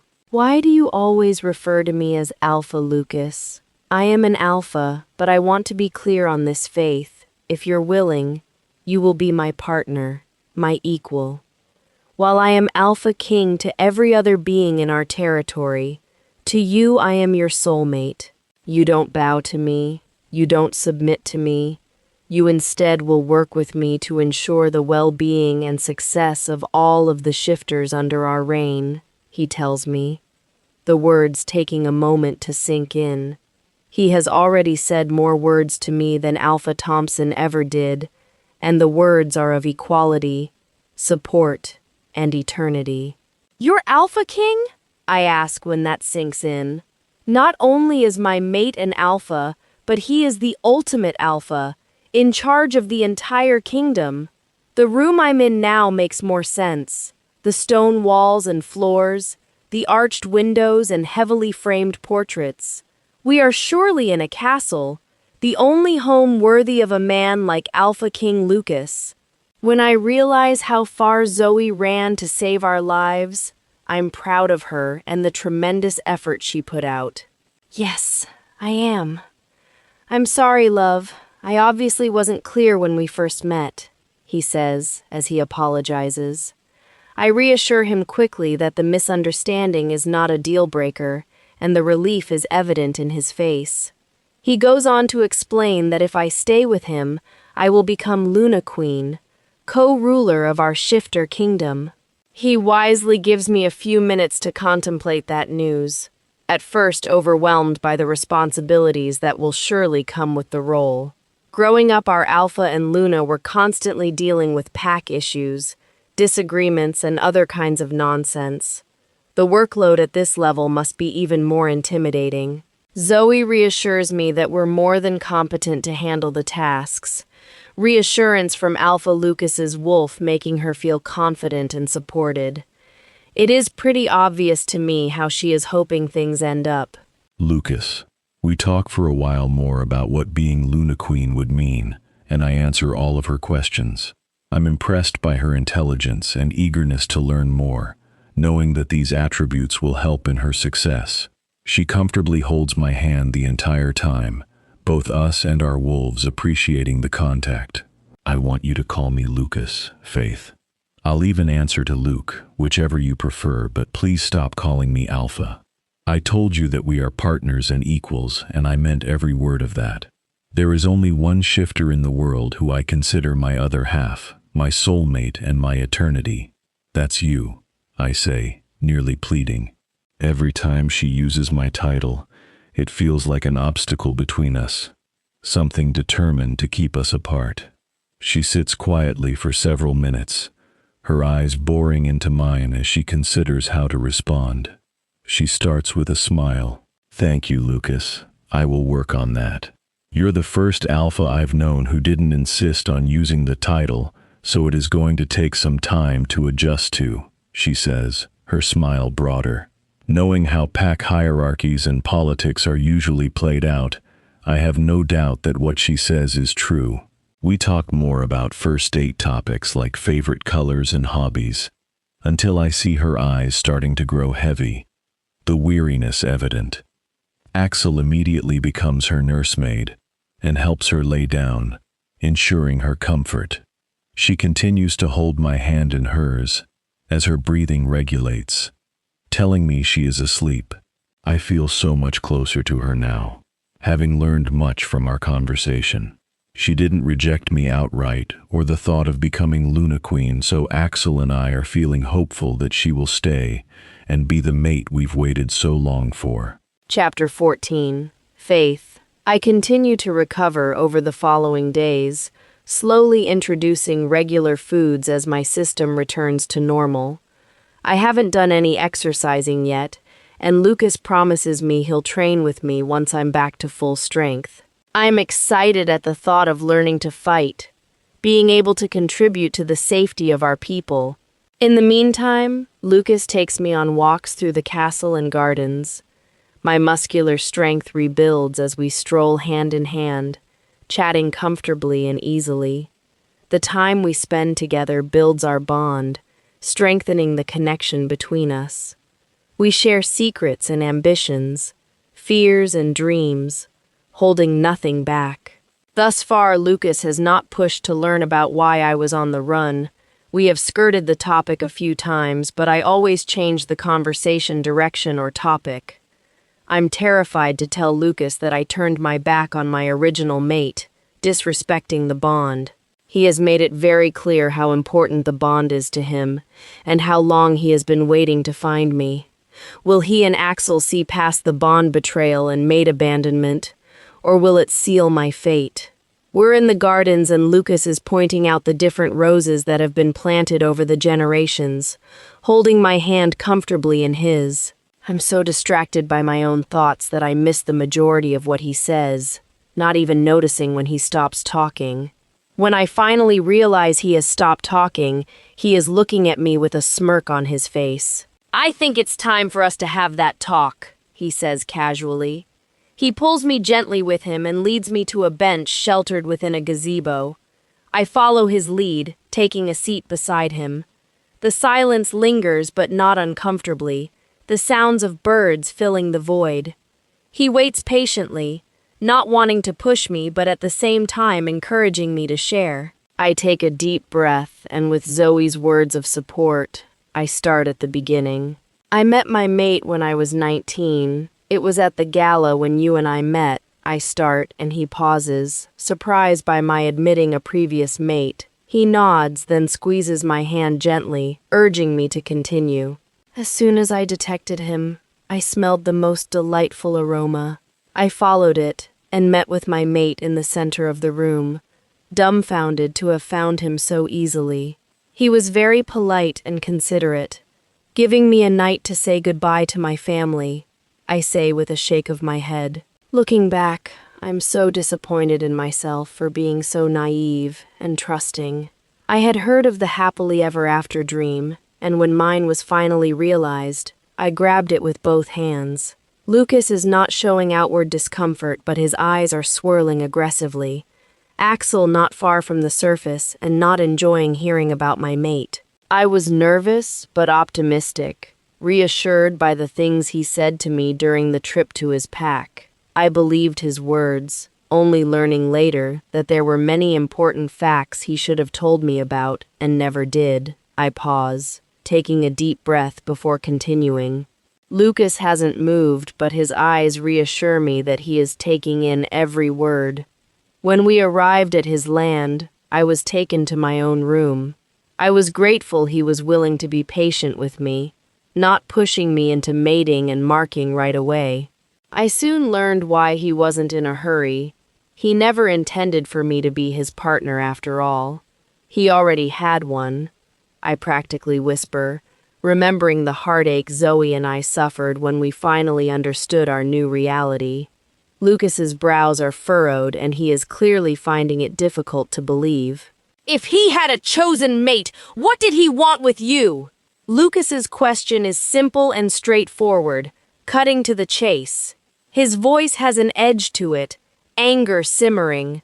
I meet his eyes and hold his gaze, praying to the moon goddess that he will still want to be with me when everything is revealed. I was locked in my room, the door only opening for kitchen staff to bring me trays twice a day.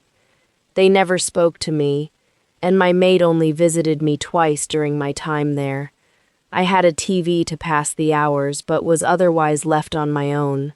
My mate wanted me simply because Zoe and I, as his true bond mate, would bring strength and power to him and his wolf.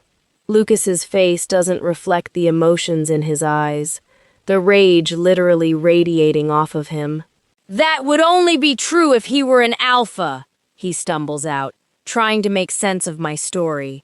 I can no longer hold his gaze, confident that he and Axel's anger is aimed directly at me. I don't answer him, letting my silence speak for itself. Lucas closes his eyes, fighting with Axel for control. Every beat of my heart tells me that I'm losing him with each word I say, his understanding having limits. Who is it? His voice is a snarl, trembling with outrage. His hands are taut, Axel's claws starting to protrude. I dare looking him in the face before quickly glancing away, the disgust evident. I whisper to him softly, worried for what is going to come next. Alpha Thompson of Blood Moon, I regretfully tell him. Just saying the name reopens the hole in my chest, the lack of respect and regard for my well-being forever painful. I continue to hold Lucas's hand, ignoring the scratches he is making with the claws. Lucas closes his eyes and breathes deeply in and out as he tries to retain control of himself. After several quiet moments, his eyes fly open and find mine, the urgency in his voice obvious. You said you've never known an alpha who didn't use the title, he says, reminding me of an earlier conversation. I nod gently, affirming the fact. You were a possession for him, not a mate. How long were you there? Lucas asks me, attempting to keep his voice level. I do the rough math in my head. Just over a year, I finally reveal, horrifying both of us. Lucas gives my hand a tight squeeze before pulling his hand back. He stands up slowly, walking a few steps away. His shoulders are slowly rising and falling as he regulates his breathing. I sit patiently for whatever he has to say next, prepared for it to be rejection.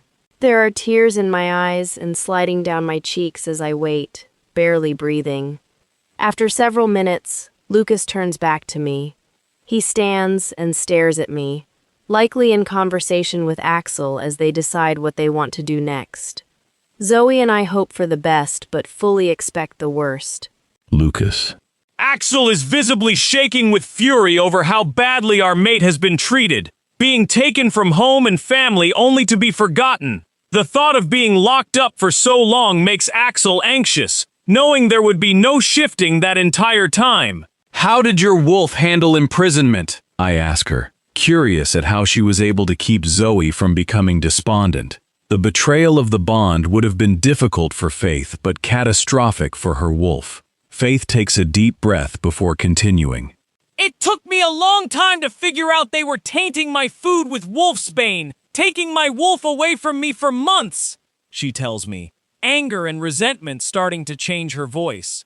I'm horrified at how easily Alpha Thompson found it to take advantage of Faith while not acknowledging her. I stopped eating their food, eating only foods wrapped in plastic and drinking tap water, she continues. Being a shifter, our calorie requirement is far larger than a typical human's, so for her to be forced into starvation is an act of desperation. Zoe came back, but I was weak from not eating. Without her, I wouldn't have made it out of the building, let alone the territory. Faith continues, praising her wolf's courage and intelligence. She then tells me about prying the shutter open and crawling out of a second-story window before shifting and running for her life. We made it a long way and thought we were in the clear when the warriors showed up. We ran as fast as we could, but they caught us easily, her and I being their clear intent. Her sentence fades into silence as I know the rest. They caught her, they beat her, and they killed her. If my own warriors hadn't been in the area, she would not have been rescued and brought back to life. Axel is full of fury, and hair is exploding from my skin all over my body. The thought of Faith's imprisonment and subsequent killing making it incredibly difficult to maintain my form, my body physically fighting the shift. Faith stands quickly and comes to me, wrapping her arms around my waist. She pulls herself close, our bodies erupting with the warm embrace of our bond. She rests one hand over my heart, breathing steadily while encouraging my body to do the same. The fury is still roaring through my body, but equally as compelling is the touch of my mate. Her touch leaves gentle caresses everywhere we connect, and each moment is comfort. We stand like this for several long minutes. All the while, I struggle for control. Only when she is sure I'm going to be okay does she start to release me. Axel's response is immediate and primal, pulling Faith back into our embrace. She doesn't resist and holds me tighter, each of us seeking the comfort and reassurance of the other. Time passes as we hold on to the other, not saying the words but grateful all the same. Chapter 15. Faith.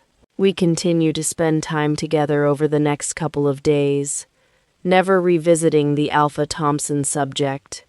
I know it is bothering Lucas, and Zoe confirms that Axel is also upset.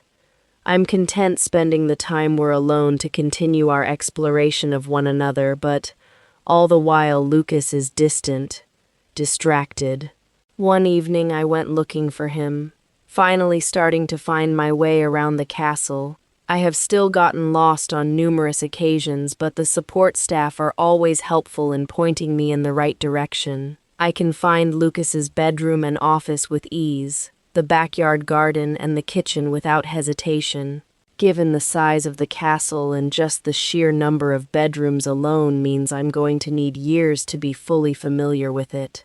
At first, I worried that the stone would mean the castle is damp and cold, but instead it is solid and secure, comfortable and welcoming. I find Lucas on the balcony off his bedroom, leaning against the railing and staring off into the garden.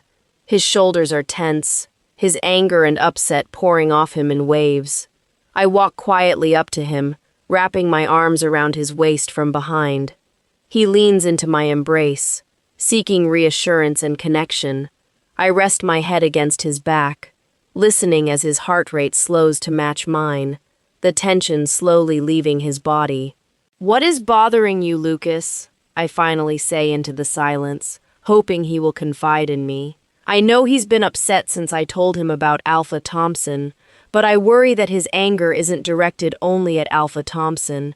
I've had nightmares about him rejecting me, furious that I would betray the mate bond like I did by running. Ignoring the topic has been a mutually made silent decision between us, but it is not something we can put aside forever. If Lucas is unable to accept my choices, then our relationship is doomed and he'll have to reject me. Zoe becomes incredibly anxious whenever my thoughts move along these lines, but refusing to face the different possible realities is naive. Lucas turns in my embrace, so we're standing chest to chest. His arms wind themselves around me, pulling me as close as is possible. He buries his face into the nook between my neck and shoulder, the spot that will host his mark. He breathes deeply several times, taking in my scent as he continues seeking calmness. I remain silent, letting him take the time he needs to gather himself. I've always believed in the treasure that is a true mate connection, wondered in fascination at the emotions it brings to the surface. Lucas says softly into my neck. My heart is starting to beat erratically as I brace myself for the coming rejection. Zoe is whimpering in despair, already heartbroken to be losing our mate. I wait quietly for Lucas to continue. To see it abused, taken advantage of, or for granted is beyond my understanding. Finding the other half of your soulmate is supposed to be the greatest gift the universe can grant you, he whispers, his voice soft but fierce. He leans back so we can look into one another's eyes, resting his forehead against mine. I have no anger for you, Faith. You didn't turn your back on the bond. You refuse to be abused any longer, he continues, his voice practically a whisper. My breath hitches as comprehension begins to dawn on me. He isn't turning me away. There are tears in my eyes as I feel something else flowing from Lucas, and it isn't negative. He gives me a small smile. I'm so sorry you went through that, my love. It breaks my heart to think of you. His voice turns gruff, the rage flaring up. I reach up and rest my lips on his, softly, barely there, and hardly more than a whisper. Lucas's lips don't respond at first, likely surprised by my move. After that brief pause, our lips mesh and our tongues collide. His hold on me grows even tighter as our heart rates accelerate, our bodies demanding more from each other. Our kiss continues for a long while, time and everything beyond my embrace falling from reality as Lucas occupies my every sense. After a moment, or maybe it was a lifetime, Lucas gently breaks our kiss, our breaths coming rapidly. Lucas's smile expands, relieving all my fears and worries. His fury has lessened, but it remains, ever present like a third person in the room. I ran because I knew staying meant interminably endless years of loneliness and solitude, of living isolated, separated from everyone, including my wolf. I chose to run and face the consequences, regardless of what they may be. Dying wasn't in the plan, but it broke the connection between Alpha Thompson and I, allowing us to find one another. I say to him sincerely, hoping he understands. His lips meet mine for another kiss, this one slower and lingering as I turn my back on the bond that was, forever choosing the bond that is. I regret nothing, Lucas, because I wouldn't want to exist in a life that doesn't include you. You have accepted me as is, respecting my need to adjust to this new reality while supporting me and never hurrying me. I continue holding his gaze, ensuring every word is absorbed. I kiss him again, briefly but confidently. I love you, Lucas, and if you'll have me, I'd be proud to stand by your side as your Luna and Queen. As I say the words, Lucas lights up, overjoyed by the news. Zoe is howling with joy, thrilled that we have found our true forever after.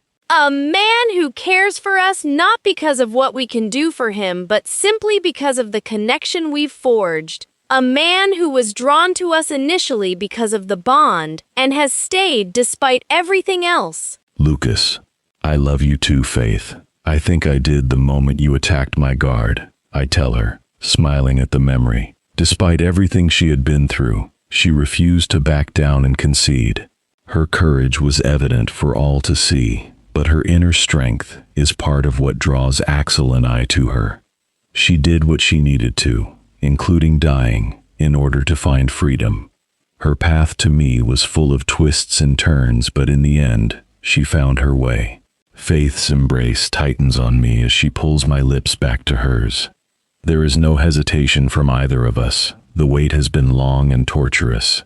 Our kiss turns fervent as hands begin tugging at clothes, dropping them on the floor.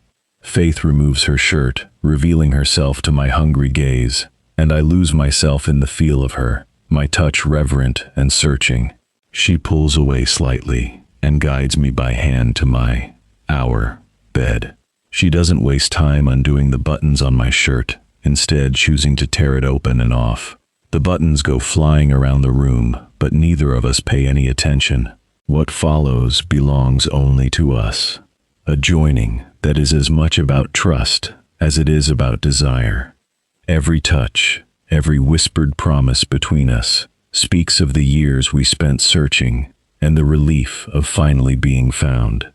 I hold her like she is the answer to everything I've ever wanted, and she gives herself to me completely, without hesitation, without holding anything back. When the moment comes for us to complete the bond, I press my lips to the place at her shoulder meant for my mark, feeling the rightness of it settle into both of us. Axel surges forward gently, and the bite lands soft but sure. Faith gasps, the sting fading swiftly into something warmer, deeper, something that belongs entirely to us. Moments later, she returns the gesture, Zoe stepping forward to claim what is hers, and when her teeth meet my skin, the same fire and warmth binds us together for good. I love you, Faith, and I always will, I whisper against her, our hearts finally, fully entwined. Exhausted but content, I lay my body down alongside hers. We're both breathing heavily, our heart rates slowly starting to regulate.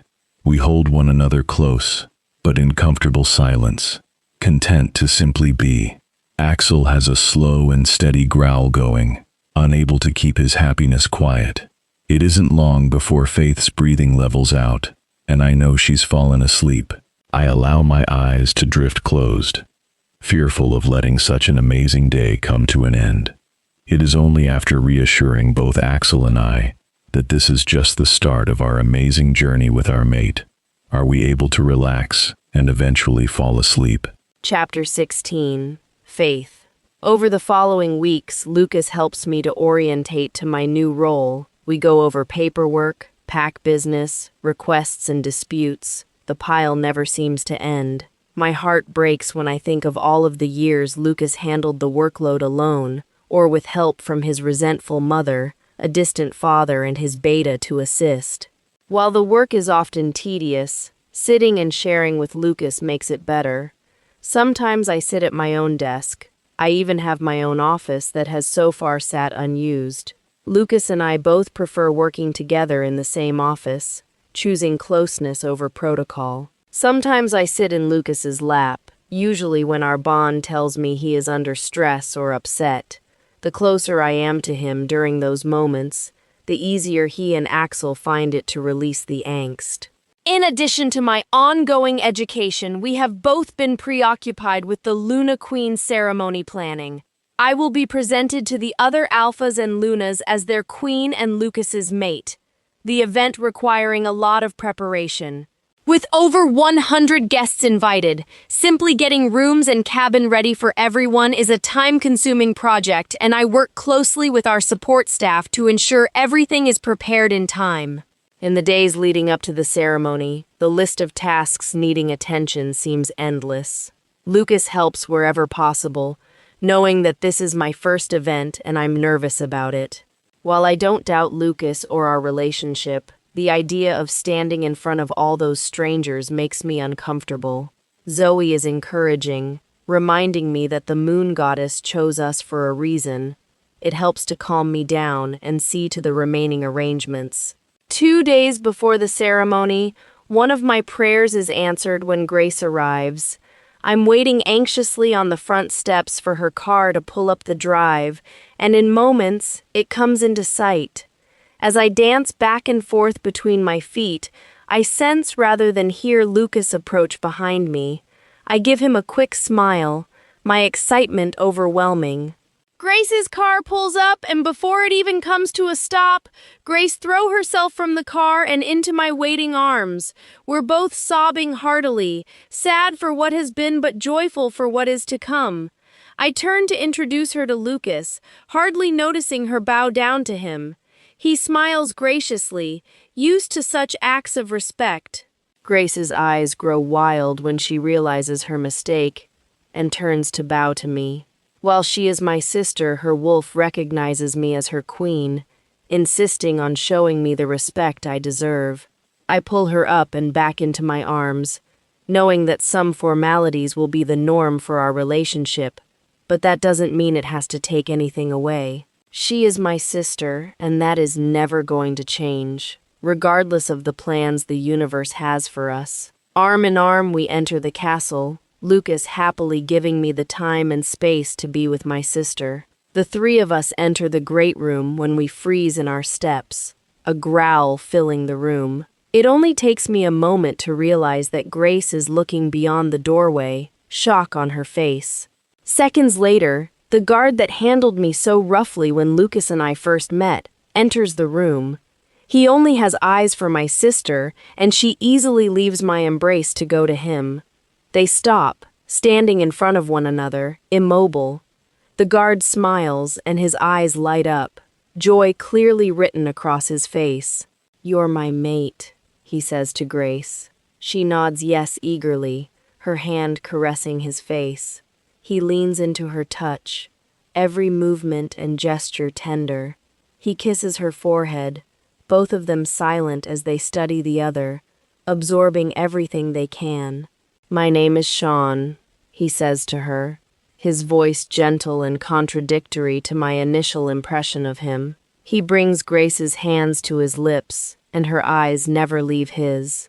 "My name is Grace," she whispers. They continue to stand in mesmerized silence with one another, neither willing nor able to look away.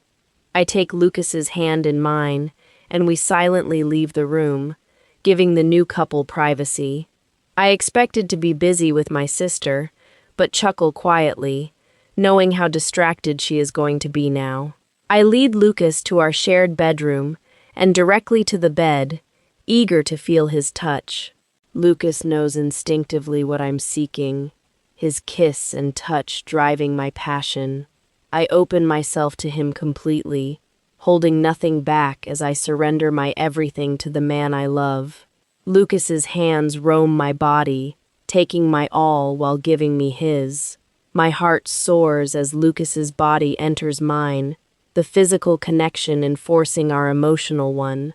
I can feel his love for me, complete and whole, without limits or prejudices.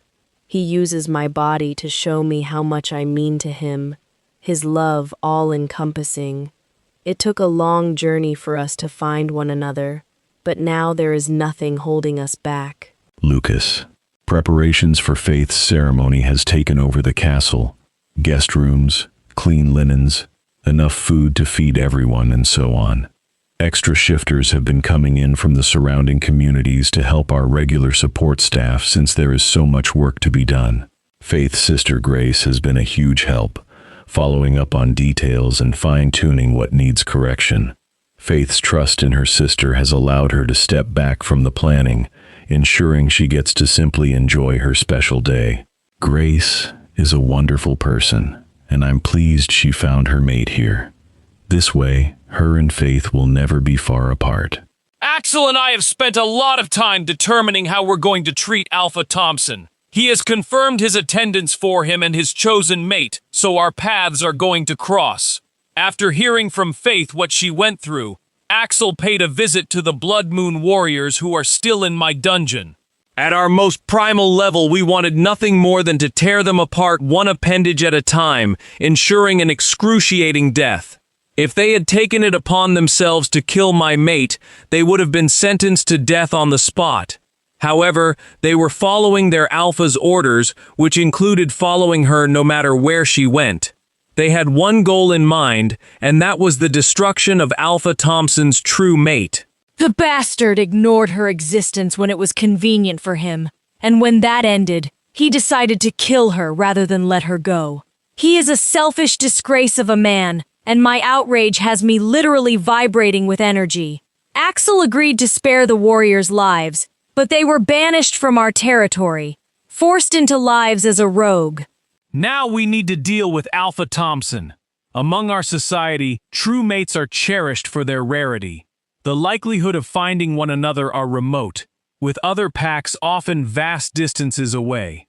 The feelings that are born from the two halves reuniting is like nothing that can be described. Truly inspiring and unique to each pair. The bond is supposed to be an invisible tie that will always link you with your soulmate, allowing you to be their everything.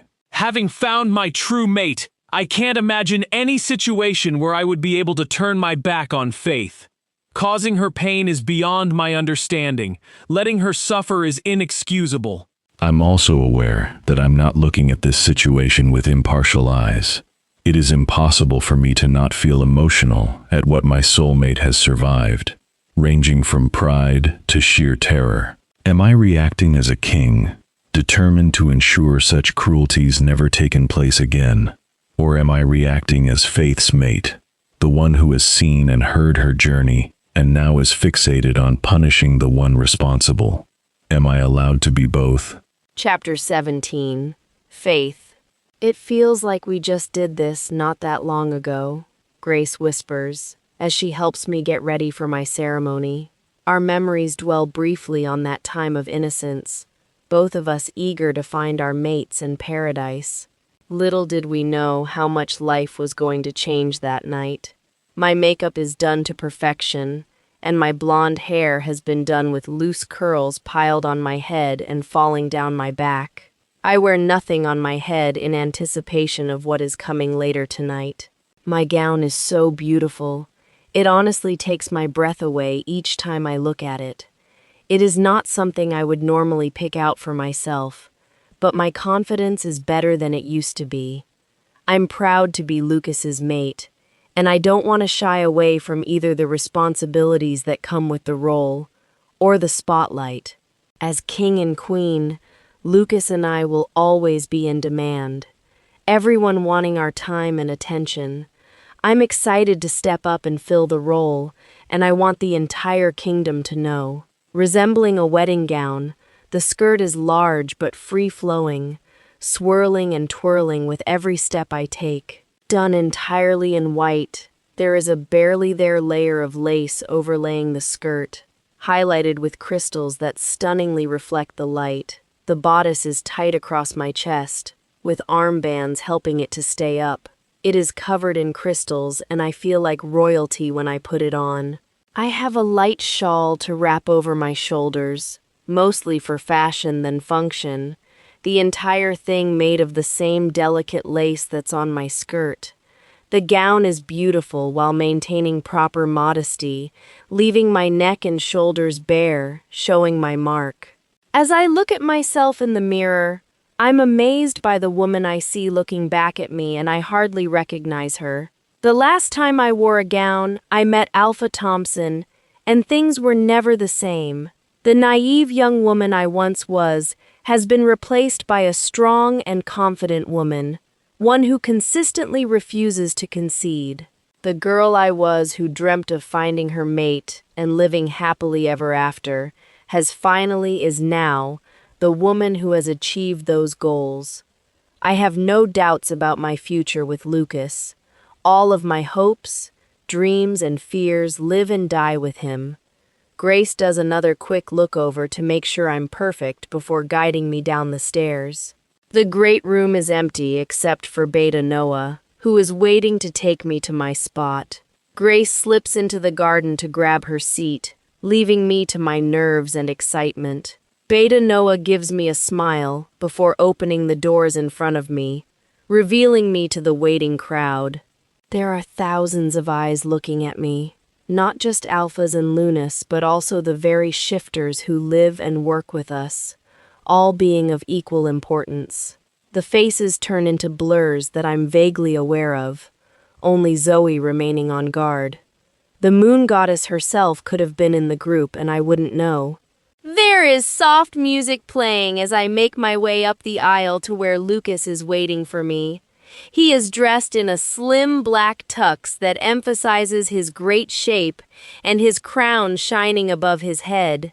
His smile is huge and his eyes devour me, giving me tingles in anticipation of what is yet to come. I stop beside him and he extends his arm to me, which I take. With his guidance, we climb the small staircase to the stage, where a counselor elder awaits. Being up here, I'm better able to appreciate the number of shifters who came to our event. Lucas and I stand on either side of the counselor, who goes on endlessly about traditions, mates, and the kingdom. Lucas winks at me as he makes his own effort to not laugh at how ridiculously bored everyone is. After far too long, the counselor brings forward a vessel and blade. He speaks more about the connection between true mates, telling everyone the same story we all grew up with.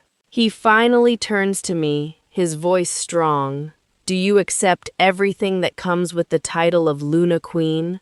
Are you willing to be available to your citizens, ensuring their health, well-being, and safety? Everyone looks at me in anticipation of my answer. Lucas continues to smile, the love evident in his eyes. I do and I will, I respond confidently, no waver or doubt in my mind. I maintain Lucas's gaze, the two of us excited this day has come. The counselor says a few more things about the story of the Luna Queen and how she came to be. He then turns to Lucas. Do you accept Faith Murphy as your Luna and Queen to your kingdom? Will you promise to work at her side, ensuring the strength and growth of your people and lands? Will you hold her in equal consideration to your own wishes and desires, never allowing the bond to fray? Lucas's smile grows impossibly wide, stretching from ear to ear as he makes his vow. The counselor reaches out and takes Lucas' hand in his, holding it over the waiting vessel in my hands. With words of prayer, the counselor slices Lucas's palm, causing blood to drip into the vessel. Within the blink of an eye, the wound starts to heal as Lucas takes the vessel from me. The counselor repeats the process with me, the cut burning and reaffirming at the same time. He then holds the vessel above his head as he guides the guests in a prayer of gratitude to the moon goddess. Unplanned, but perfectly timed, a beam of moonlight briefly illuminates the vessel, as if the goddess herself approving our union. The counselor puts the vessel and knife aside, returning with my crown on a pillow. The original crown was ridiculously large and over the top, well beyond good taste and beauty into the realm of gauche and gaudy. When Lucas first showed it to me, I smiled as if awestruck by its beauty, but he saw right through me, knowing me better than that. The crown was taken away following Lucas's instructions, and when it was returned to me, the design was far more delicate and graceful. It is another wonderful example of how much Lucas and Axel love us, doing everything they're able to ensure our happiness. Zoe and I couldn't be more elated. Lucas lifts the crown from the pillow and turns to me, his eyes boring into mine. I lean toward him and curtsy, lowering myself slightly in front of him. I crown you my Luna and my Queen. You are my world. Faith Connolly and I promise to spend every day celebrating you, he says gently, yet everyone heard him fine. He places the crown onto my head, adjusting it slightly to ensure the combs secure it to my head. I stand straight and reach for Lucas, anxious to feel his closeness. He takes me into his arms and holds me there as the crowd erupts into cheers and shouts of encouragement. I lean my head back, and his lips eagerly meet mine. both of us smiling at the roar of excitement and approval. The counselor allows us our moment before stepping forward again. He takes one of Lucas's hands and one of mine, then turns us to face the audience. He isn't able to speak for a moment as we wait for the fanfare to settle down. I am pleased to present Alpha King Lucas and Luna Queen Faith. May their joining outlast eternity, he says loudly, enjoying the moment. The noise begins again and continues while Lucas and I offer them all a wave of gratitude, then exit the stage. There are numerous well-wishers waiting for us, and we stop to talk to as many as we can. After mingling for a while, we retire to the ballroom with our Alpha and Luna guests, leaving everyone else celebrating in the main hall. Lucas, there is a small band performing to the side of the room, opposite to where there are tables of finger foods, salads, and meats. There are numerous tables set up for people to sit or eat, and elsewhere is the dance floor, already being used. There are servers mingling, passing out glasses of champagne while Faith and I take up a spot, prepared to receive our guests. The Alphas and Lunas line up, each eager to meet my beautiful mate. It doesn't take long before the faces begin to mesh into the next, and I have to force myself to focus on greeting our guests. All I want to do is take my amazing mate upstairs and have her all to myself. Axel and I already done sharing. Faith never misses a beat, shaking hands and receiving congratulations gracefully.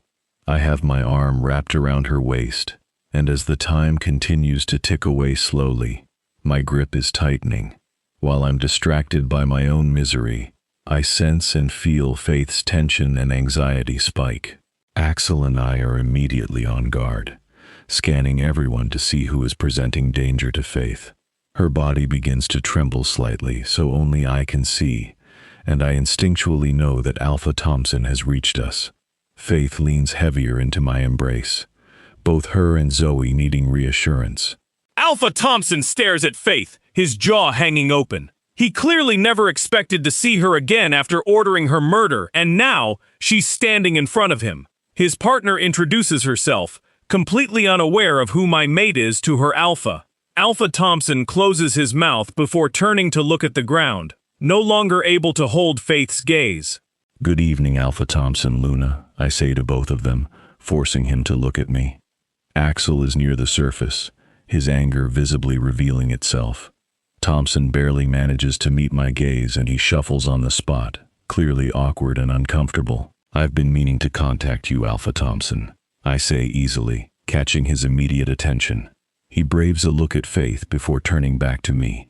His Luna continues to stand at his side, unsure of what is happening. I'll be honored to meet you at your convenience, Your Majesty, he says to me, not polite, but groveling. I take a moment to let him sweat before I confirm his worst nightmares.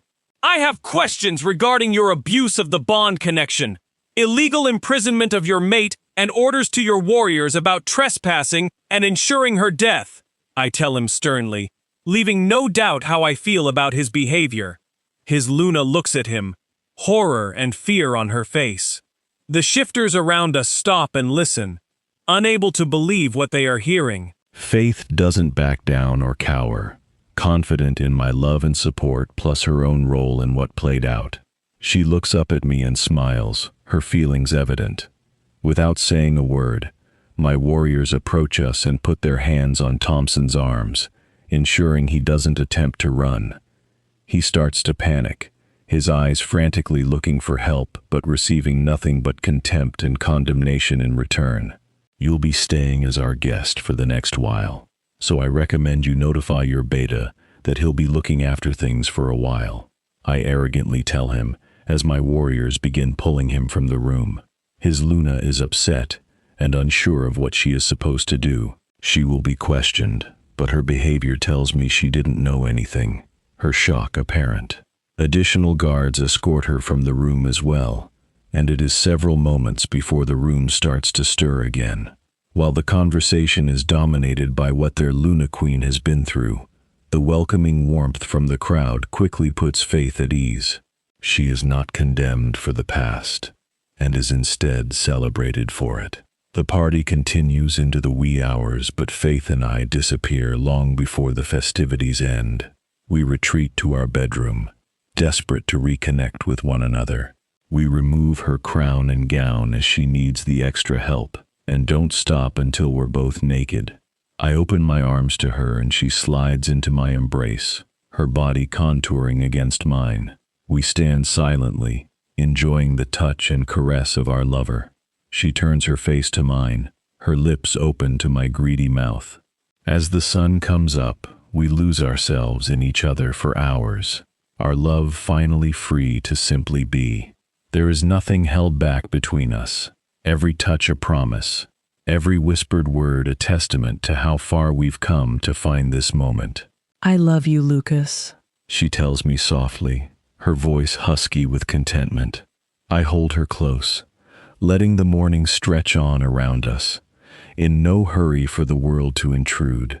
Only when we're both spent do we finally slow down, content with holding one another tightly. I love you, Faith. You're my everything, I whisper, not knowing what else to say to express my feelings. The world started for me when I met her. Everything that took place before was preparation for when she arrived. Every day since has been a blessing, filling the emptiness I didn't know I had. The emptiness existed in my life and in my heart, but both are full now, the love overflowing. Chapter 18, Lucas. Shortly after Faith was crowned, Grace and Sean had a small commitment ceremony. They pledged themselves to one another, and any animosity towards him has long been forgotten. Within months, Grace gave birth to their first daughter, Chloe, with Carmen following just a year later. Neither Grace nor Faith have been to see their parents, but are making efforts, ensuring they stay in touch. Neither of the women have it in their heart to be hateful or spiteful, so their parents know about big events and achievements. But that is as far as it's gone, at least so far. Faith and I spent the first 18 months of her reign touring our kingdom and meeting the shifters who live within.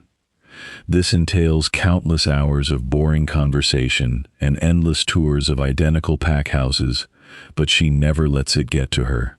Faith tackles each day with excitement in her voice and joy in her step, always eager to do what she can.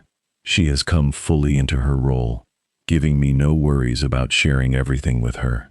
We have had to deal with some unfortunate situations, but Faith always manages to face each incident with clear and unprejudiced eyes. She doesn't allow her own feelings or biases to take over her counsel, making her an invaluable confidant. She-wolves of all ages and rank have reached out to her, seeking advice or words of encouragement. She makes time for everyone, ensuring no one is left out. Her dedication to me has been unwavering, with her love and support shaping my every day. I wake looking at her beautiful face and fall asleep holding her beautiful body, each day a gift. When she first told me we were going to be parents, Axel broke down into tears. The reality of how close we came to none of this being real still haunts us, making us even more appreciative of what we have received. Ryan came first, a healthy and robust boy. His training began almost immediately in preparation for the day he takes over as alpha, but Faith is always careful to ensure he is also allowed to be a kid. He has a dominant personality, a confidence that right now makes him difficult to deal with, but will someday make him an exceptional leader. The twins came next, and while they are one of the greatest joys in our lives, their arrival was almost catastrophic. Had Faith been a regular human, she likely wouldn't have lived. It was Zoe's strength who assured they all survived, completing our beautiful family. The girls adore their big brother, and he is crazy about them, eager to make them smile and laugh while ensuring no one causes them tears. Tatum was born first, screaming and raging at the world, while Tara came almost an hour later, barely breathing and struggling to live. Tara has undergone several trials during her young years, with respiratory issues being a byproduct of her birth. She has never let it get her down, and Tatum is her guardian angel, ensuring Tara is always safe and happy. Faith and I have been blessed with an amazing family filled with love and support. Our extended family includes those who have helped or guided us through our years of learning and adjusting, the warmth never failing.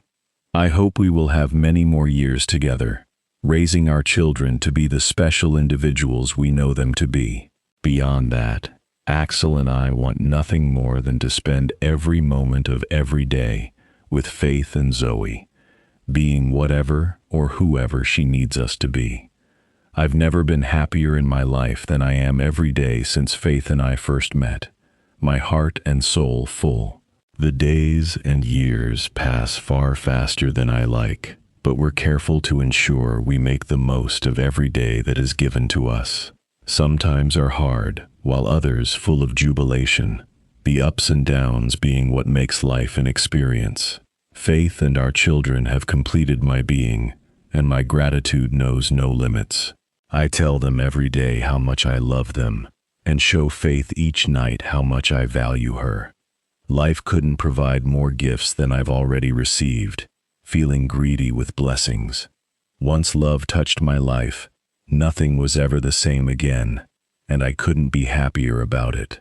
And that brings us to the end of this story. Thank you for listening all the way through.